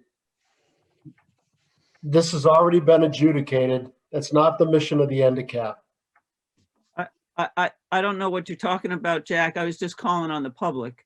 They asked what the distance from the site was to a person, and I was answering that question because it's in the chat.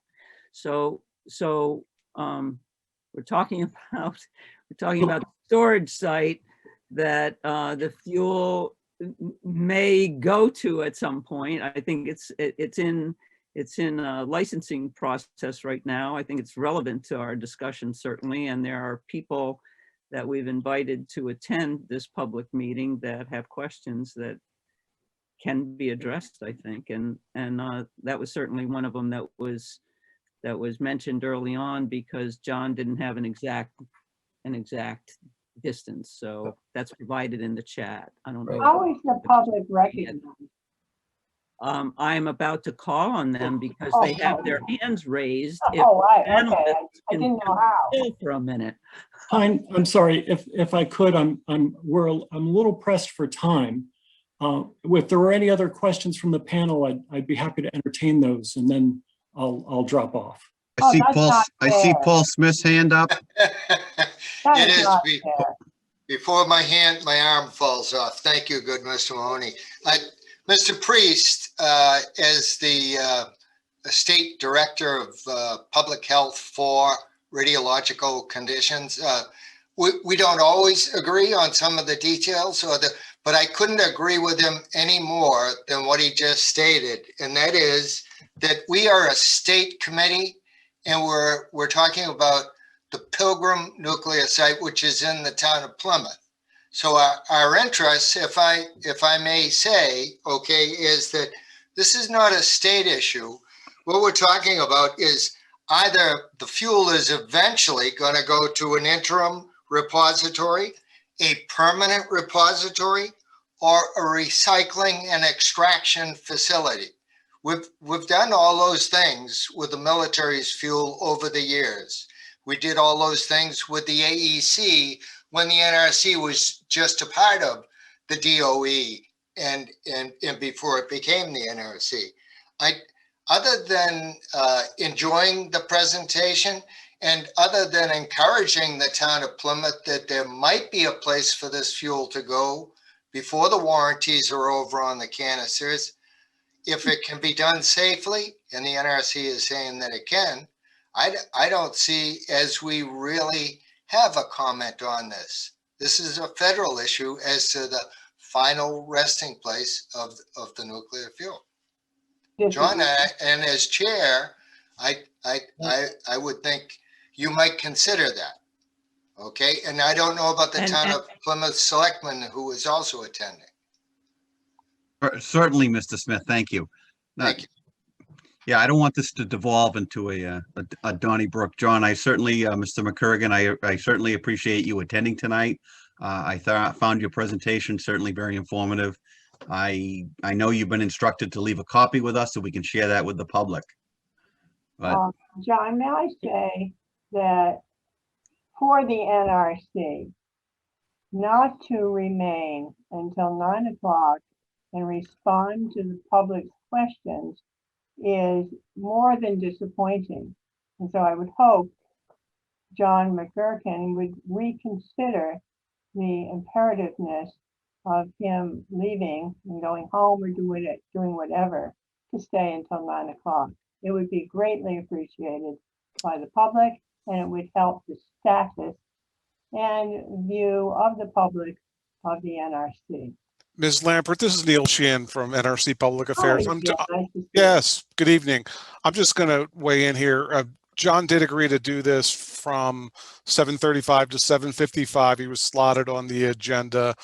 And to agree with some of the other panel members, the point really isn't to engage in a debate here. The point was for him to make a presentation on consolidated interim storage, which he's done, and he's tried to answer related questions. But once we started getting into questions about thick-walled casks and some of these other topics, I think we're kind of diverting from what the real purpose was here. Well, are you going to remain, Neil, and should we just I will remain, and I'll try to answer general questions, but John is the subject matter expert when it comes to consolidated interim storage. So if you have any questions for him on topic, now's your opportunity. And because the agenda says that the public has the right to ask questions, can we go to the public? yeah, just a couple of quick questions on topic, not debating. So if I could, I'm sorry, I'm going to step in, and Neil, maybe you can. I'm very happy to answer questions from the panel. I did not want this to turn into an NRC public meeting.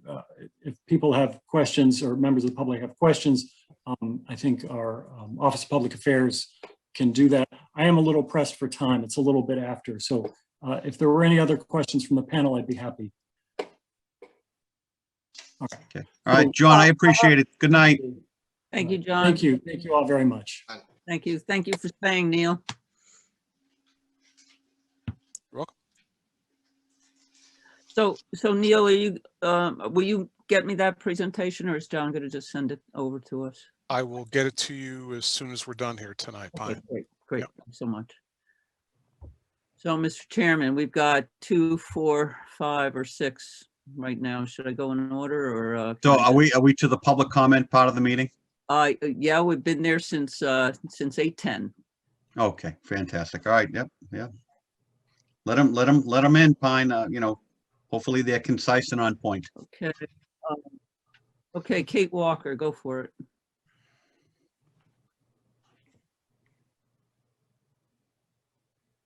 Kate Walker, can you unmute yourself and speak? Hi, can you hear me? Yep. Yes, we can. Hi there. I'm in Southern California, 20 miles from San Onofre. And I think we should develop a good nuclear neighbor policy where we warn each other when there's a relevant nuclear concern. At San Onofre, after Holtec almost dropped the canister, we learned from an NRC special inspection that all the Holtec canisters are damaged as they're loaded into the storage holes. And the similar thing is happening with the storage casks. Due to the Holtec engineering, the stainless steel canisters scrape against the carbon steel vertical guides inside the casks. This likely embeds carbon steel particles into the stainless steel, initiating corrosion sites. So far, the NRC has refused to investigate this problem and allows these canisters to continue to be loaded. The NRC approved these canisters knowing the stainless steel is vulnerable to corrosion and cracking, but there's no technology to find the cracks, prevent cracks, stop cracks, and it's a serious now problem. The NRC stated that once a crack starts, it can grow through the wall in as little as 16 years, and there's no plan B for a failing canister. There is no way to retrieve the fuel, as Mr. McCurgan stated, as in part 72. At a recent NRC commissioners meeting, a materials engineer admitted you cannot put the fuel back into the pool. He said a transport cask could be used, but a transport cask has not had a thermal analysis or been approved by the NRC and would likely overheat. So they have no plan. And remember, every canister contains a Chernobyl nuclear disaster of radiation. Consequences of through-wall cracks, potential criticality, and/or hydrogen gas explosions. I suggest that Massachusetts investigate the condition of the canisters you already have. No other state with above-ground systems has looked into this problem, and it would be great if you could take the lead on this. It really should be done before any more substandard Holtec canisters are loaded there. Thank you. Thank you. Let's see, Kevin Camps. Hello, thank you. Can you hear me? Yes. Hello, everybody. My name is Kevin Camps. I serve as radioactive waste specialist at Beyond Nuclear. And I just wanted to correct a couple factual errors in the NRC presentation. That was my figure. Our standing declarant who lives closest to the Holtec site is 1.2 miles away. And actually 4 of our 7 standing declarants all live within several miles of the site. They're an extended family. They ranch their cattle right up to the Holtec fence line. In fact, before Holtec arrived on the site, they ranched across the site. So just to correct that, and they are opposed. We represent them in this proceeding. And another factual error in the NRC presentation was that a single appeal has gone to the U.S. Court of Appeals for the District of Columbia Circuit. In the Holtec case, it's 4 different appeals. Beyond Nuclear is 1. Don't Waste Michigan and Others is another. That's a 7-group coalition from across the country. Also, Fasken Oil and Ranch, a local oil and ranching company. And the final appeal in Holtec is Sierra Club, which is the country's oldest and largest environmental organization. So I just wanted to correct that. But the main point I wanted to make was that NRC did invoke the phrase environmental justice in its presentation. And that's really outrageous because an environmental justice group called Alliance for Environmental Strategies did intervene in this proceeding and got nowhere. NRC did not even recognize their standing, incredibly enough, let alone any of their contentions as worthy of a hearing on the merits. So in that regard, NRC's proceeding was itself an environmental justice violation. Thank you. Thank you. Jim Lampert, you ready?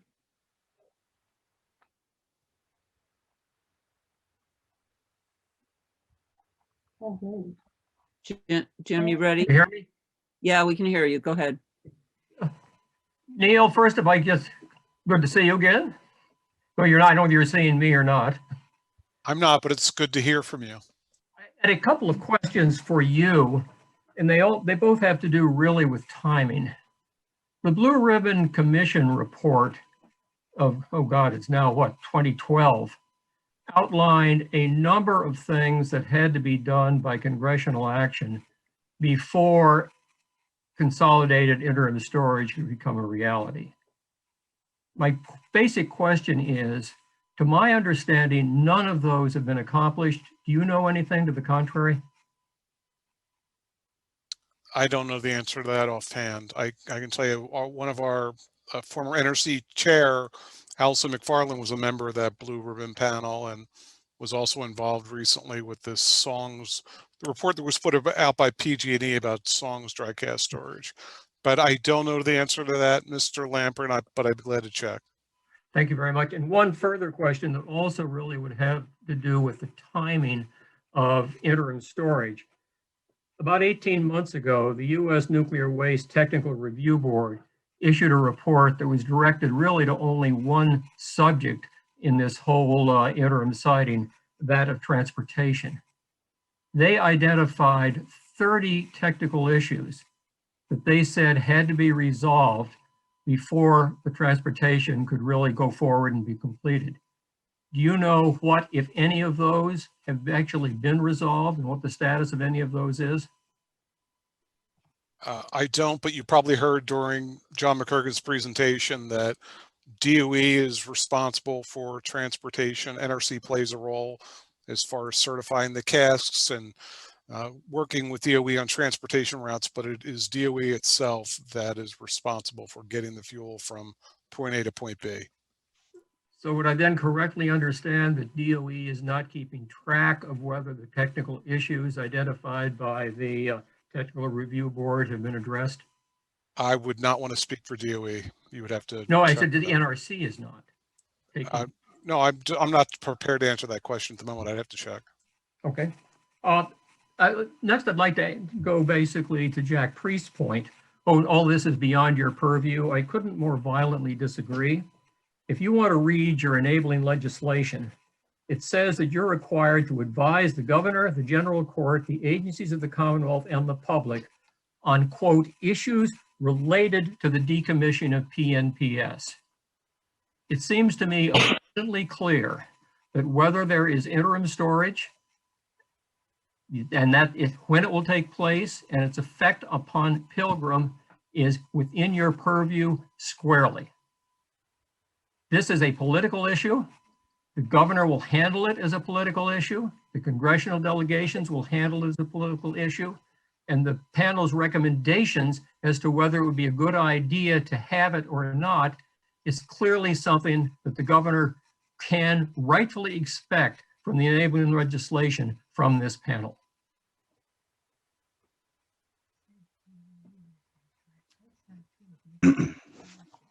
Yeah. Okay, then basically, one thing that I think is becoming clear tonight is that with or without interim storage, spent fuel at Pilgrim is going to be here for a long, long time. Holtec's PSDR estimated that even after some site's been developed and started to accept spent nuclear fuel, it'll take 40 years to remove spent nuclear fuel from Pilgrim. That estimate may be about right, because the Technical Review Board said that they'd had a report prepared for them too, and they said it would take 6 to 11 years to remove even 5 to 10 casks. Pilgrim's got more than 60. Even if Holtec were to build and operate its proposed storage site, congressional action, all of the institutional and societal issues that Beyond Nuclear is dealing with have to be resolved prerequisite to that site ever coming into play.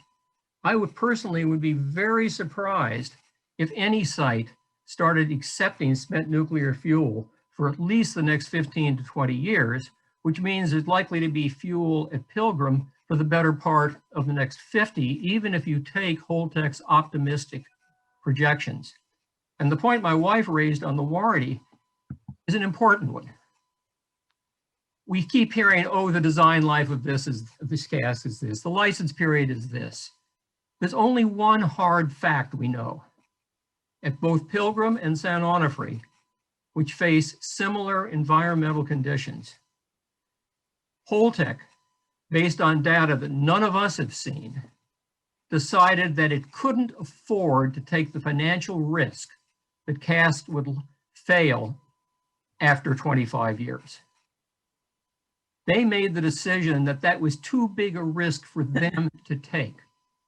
Having made that business decision, is there any reason whatever that this panel, Plymouth, or anybody in the Commonwealth of Massachusetts should have any reason to believe that there is a significant risk, at least any year after 25 years from the oldest cask, and that time has already started running?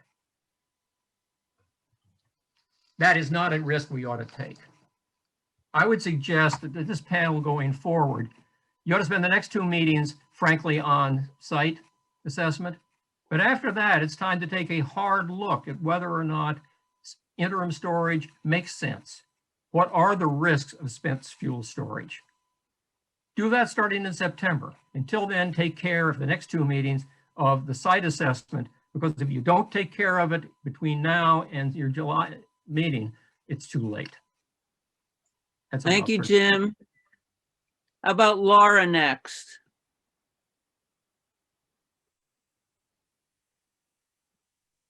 Laura, are you there? Wherever you went. Laura? Woo-hoo. I didn't have a question, but I'm willing to ask one. Well, you have your hand raised, so that's why I called on you. Well, I'll just put it down for you then. How about Elaine Dickinson? Sorry about that, Elaine. Yes, my question is, what is the plan for the Pilgrim site if a canister should leak or if fuel is damaged? What is the mitigation plan to prevent environmental and population exposure to radiation? And thank you.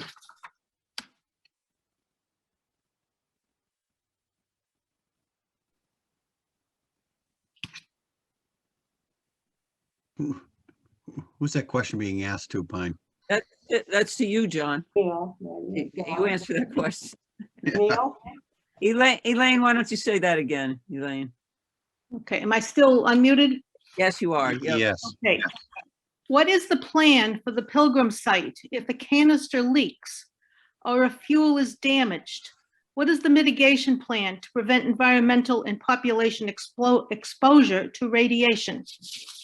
Is there a plan? Maybe Jack. That's a Holtec engineering question. Yeah, it is. So you want to, was that Jack that said that, or? It is. That's a Holtec engineering question. I thought maybe it was Patrick that was answering that question. And a MEMA question also. It's very, it's a I don't complex have that at fingertips. I'd have to ask engineering. So is that something you can address at a later meeting, Pat? Yeah, I believe I've addressed it at previous meetings repeatedly, but yeah, I'll go back and look at what I had in my notes. So Thanks, Pat. Thanks, I can Patrick. tell you what we said before, that they would work to repackage the material in another canister. So you'd Like a move one Russian, like a canister Russian into doll type of scenario. I'm Correct. sorry, could you wait till I Yeah. finish? Yeah, let's not get into a debate here. Just trying to understand what he's saying. I think Elaine is asking for what the plan is. So if Holtec has a plan. I believe, Pine, I believe what I've said in the past is we would work to bring it back into compliance as the owner in the NRC compliance, which depending on what the issue is a variety of different options. So it's tough to say one hypothetical because there could be a number of different responses in how that's done.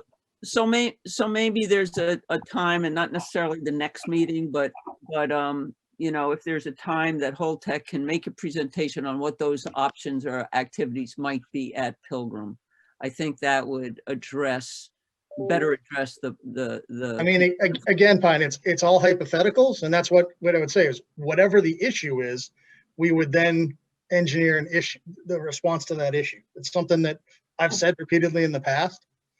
Depending on what the issue is, there's a number of potential answers to that question.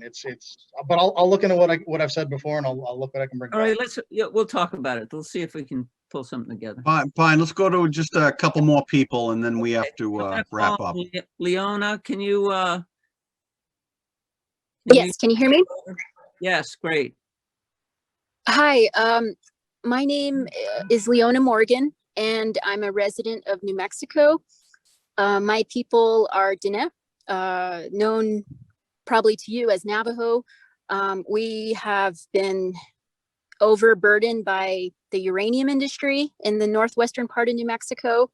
And as a citizen of New Mexico, I'm concerned about all of the nuclear facilities. I represent an organization called the Nuclear Issues Study Group, which is part of the Don't Waste Michigan lawsuit.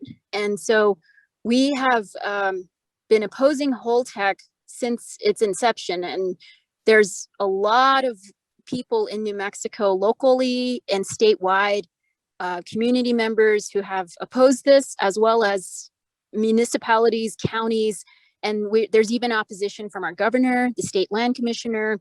And just today, I received notice that the New Mexico Attorney General has also filed suit against Holtec. And so I just wanted to notify all of you that your waste is most likely never going to come into New Mexico if we can help it. And for now, what we're asking is that all of you as concerned citizens take the responsibility for the waste that's in your control right now. And this is something when your community people, you know, are talking about the concerns of every safety aspect and the cost and the health risks, just imagine what that means for our communities in New Mexico. When your people say take it away, what that means is bringing it to our communities who have already suffered way too much, from the Trinity site to expansions at WIP. You know, we're dealing with so much already, and this is one of the most blatant forms of environmental racism that will be on your hands as community members. You all benefited from the electricity that was mined from indigenous communities, mostly rural communities out west. And there's over 15,000 abandoned uranium mines with no federal law to clean them up. So if you look at a map of all the uranium deposits and where it came from and where it was used, either for weapons or electricity, and then you look at the same map, overlapping it with the power plants and then the CIS sites, we don't even have a power plant in New Mexico. And so why should we be taking all of the waste from the entire nation? This is not even unjust. This is beyond unjust. This is something that's going to impact our future generations. So I'm speaking on behalf of our organization and all of the many, many resolutions that have been passed. However, we're also concerned about the future of our state and what this will do to not just the economy, but also the safety of everyone in between the CIS sites and the power plants who will be at risk from the transport. Some of the contentions that were thrown out, he mentioned several were thrown out, and Kevin's making corrections in the chat, but the contentions that were thrown out had a lot to do with the safety of not just, you know, the waste at the sites like you're concerned about at Pilgrim, but everybody. So we're not talking, I'm not speaking just on behalf of my people. We're on the other side of the state. We're talking about everyone who will be at risk if transport should happen on the rails, which are also an issue, the quality of the rails and so forth. And then the lack of emergency response, especially in New Mexico as a rural state. We don't have hazmat at, you know, at every community. It's few and far in between, and we would have to deal with any accidents and the cost of all of that. So I just want to let you know, we're all watching you in New Mexico, just like we're watching what's happening at San Onofre.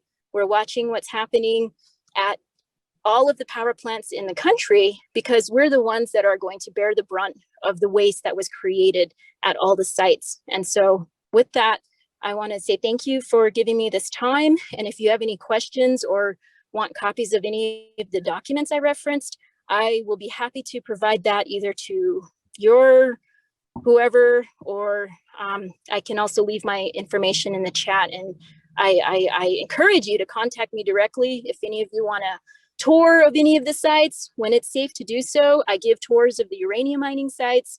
And of course, there are local people, as Kevin mentioned in the chat, the local organization opposing Holtec, the Alliance for Environmental Strategies, or APHIS. They're the people that live closest to both the Holtec and WCS sites. And I'm sure they would be happy to engage in a conversation with you if you want to schedule them for a presentation, or just to hear directly from the people who live in the community that will be impacted by your waste. Thank you. Yeah. Thank you, Leona. Fine, we get time for one more? Yes, and can we, Leona, can you put your email in the chat? Thanks. Sure, thank you. How about Jan Budart? Jan, are you still there? I didn't know that I could unmute myself. I can't see my picture or anything. I was very surprised by somebody saying that any transportation of high-level nuclear waste or spent fuel, high-level radioactive waste or spent fuel, the transportation is the responsibility of DOE. Then we're saying that the spent fuel is being projected to go to New Mexico. I guess from Plymouth it goes to the New Mexico side and not the Texas side. And then there's the law that says the federal government may not take title to spent fuel until there is a DRG. So how is it possible that you have a spent fuel casks at Plymouth and the DOE would transport them without taking title to them and put them in a CIS, which where it's illegal for the federal government to take title without a DRG in process. I mean, the DRG has to be established and working before it's legal for the federal government to take title. This is an imbroglio. It is not to be understood, at least by me. And I would like someone to explain to me how the DOE can have responsibility for transportation and not take title and put the stuff in a temporary place when there's no DRG. I mean, it's just all, it just all doesn't add up. And I'll lower my hand now. Thank you. I feel you. So we may ask the DOE here one day. Oh, she's right. Thank you, Jan. But we can't answer it tonight. Do you have time for Diane? She's the last. I think she's the last. Yeah. Diane, go for it. But keep in mind somebody's. Okay, can you hear me? Yeah, thanks. Okay. Thank you. And Leona, thank you, and everyone who's been speaking tonight. It's been awesome. I have a question. Well, a comment first. Can you hear me? Yes, yes. Oh, fine. good. Okay, because I have my other thing. Okay. First of all, the Decommissioning Trust Fund is actually ratepayer money. And if Holtec is using this money for waste management, I think we have a huge say in what's going on with waste management. And the Vermont NDCAP is looking at whether they should support CIS or not. They've taken that on as a role for their NDCAP. And so we'd like that to happen here in Massachusetts, to consider the position of CIS. And then I wanted to ask the NRC, it's too bad they left, and because they can't handle the questions. Neil is still here. You know that the Holtec canisters are welded shut and they cannot be retrieved. The fuel inside cannot be retrieved. It can't be monitored. But according to the Nuclear Waste Policy Act, the concept of monitored retrievable waste storage and transport has to be in place. How does this apply to the Holtec High Storm 100 casks that are on site? It seems to me, according to this act, the waste can't go anywhere because it is not retrievable. NRC, can you answer me? Has to be repackaged. Can you restate the question, Ms. Darko? I'm not sure I follow. Okay.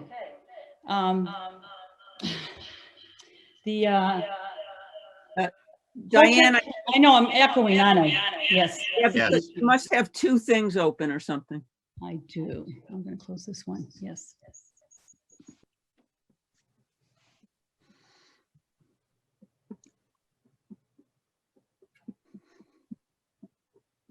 It's better, whatever you did.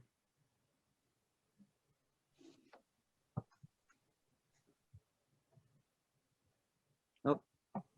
Except we can't hear her at all. I think. I think that, all right. I think she might have disconnected or something. Oh, no, she's still there. Janet, unmute yourself. Does it end at 9? Let me see. Maybe if I unmute. That's it. Can you hear me? Yep. That's it. Sorry, I had two devices going on. I was taking pictures of the NRC thing. But okay, we know that the Holtec High Storm 100 canisters are welded shut and the waste is not retrievable. But according to the Nuclear Waste Policy Act, the concept of monitored retrievable waste storage and transport must apply. But that can't apply to these Holtec canisters. So how could this waste be transferred anywhere anyways? And I totally agree with Leona that the waste is going nowhere. And as I've said 1,000 times, is we really need to take a look at how we do it best in our own backyard. But that's a question for the NRC. Thank you, Diane. Neil, you want to take a crack or? Just that these casks are inspected on an ongoing basis. I don't know if anybody saw the commission briefing on spent fuel storage. If you haven't, you can look at the video on our website, but there's a lot of discussion there about some of the research that's taking place right now when it comes to checking on the integrity of casks. There's EPRI's working on robotic crawlers that can get in and get a close-up look at any flaws that are on casks, and there's other work that's going on as well. I don't want to try to summarize it all here in just a few sentences, but that's an issue that we take very seriously, and we realize that there's more work that needs to be done there. All right, fine. Now we're on to what? Unfinished business? Now you're on to any topics for future meetings, and that's the end of it until we adjourn. All right, so just to So I think remind we're- everyone, we took a vote a month ago to, after this meeting, to start going every other month. So the intention going forward is now going to be a May, July, September, November schedule. So just want to reinforce, we're not going to have a meeting for approximately 60 days. And if anybody has any topics, make sure you communicate that as soon as you can. Well, Anybody else have any? Go ahead, Pine. We heard something from Jim Lampert tonight. Yeah, about- funniest thing, I And then- agree. Go ahead, Mary. Yeah, funniest thing, I agree with what he said. I think because of the schedule to get the final site assessment plan in, that it would be appropriate to put our focus through June on site assessment. Right. Then to move forward to the topic of spent fuel and how best to deal with monitoring. We could talk about legislation. There are 2 bills in the State House that we might want to take a position on regarding monitoring the cast. The town of Duxbury has what? Can I just say that we might be going through July on the site assessment? Yeah, and then from September forward to devote some time into aging management and what the state actually can do to provide better assurance for spent fuel safety here. That's what I'd recommend. Okay. John? So when's the next meeting? I'm confused now. The next meeting is May 24th. Okay, thank you. I'll send out an email with all those on it, but PACTV did warn us that that Plymouth selectmen are coming back, or planning board is coming back, and they might be choosing the same night as us, so there'll be a problem because we both need PACTV. But so stay tuned, but right now, May 24th. Okay, anyone have anything else? Pine, I sent you some thoughts this afternoon off the top of my head. Would you like me to take a moment before we break to just weigh in?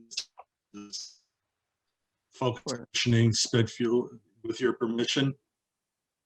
Yeah. I don't know if you had read what I had sent to you, if you'd seen it. I did, but it feels like 3 years ago, to tell you the truth. So. Okay, I'm going to take a stab, and I have to say I tend to agree with a lot of everything I heard about our mission, our roles, what we should be doing or not doing in terms of the panel and decommissioning. So I'm just going to say something I sent to Pine, just food for thought. During the past 2 NDCAP meetings, I sensed the potential, I don't want to use the word schism, but difference of opinion developing between different panel members, including members of the public, as whether the panel's current and future responsibility should be strictly limited to addressing environmental site assessment, physical plant demolishment, debris removal, site cleanup and restoration.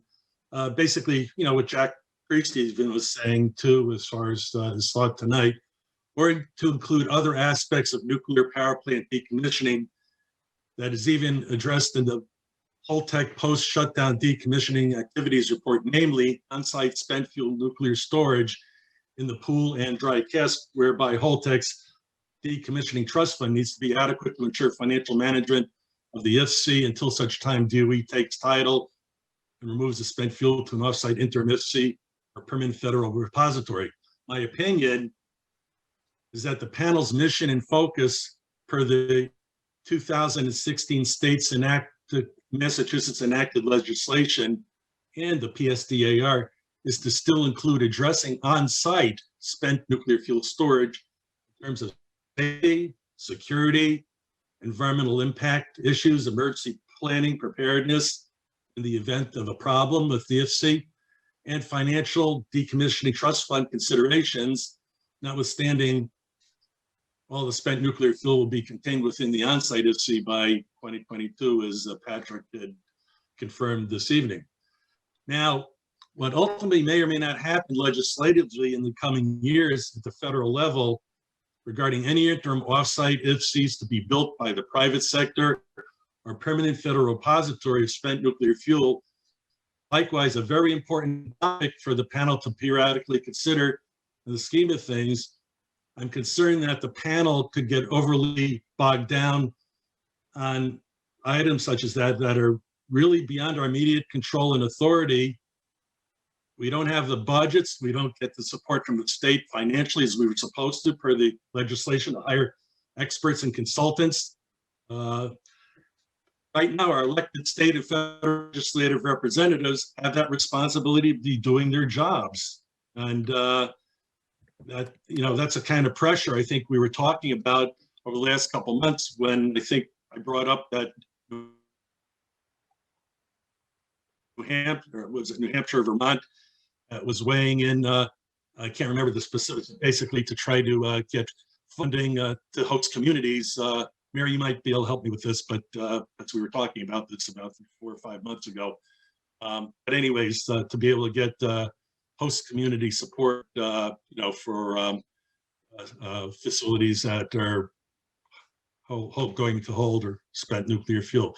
That's my opinion. And, I've been listening to the back and forth particularly the last 3 meetings, and I sent some thoughts on to Pine before the meeting. I didn't know we were going to get bogged down a bit on some of this back and forth. I thought it was a healthy discussion with everybody, but I just wanted to offer my. Okay, all right, Pine, you want to wrap it up? Anything else? I think wrapping it up is a great idea. Okay, is there a motion to adjourn? Put a nice pretty bow on it. Thank you, Neil Sheehan. Thank you for coming. Thank you, Gerard, Matt, everybody. Really appreciate it, Dave, Jack. All right, motion to adjourn, Mr. O'Brien? Is there a second? Second. Okay, thank you, David. All those in favor? Hey. All right, everyone. Thank you. We'll see you in 60 days. Night.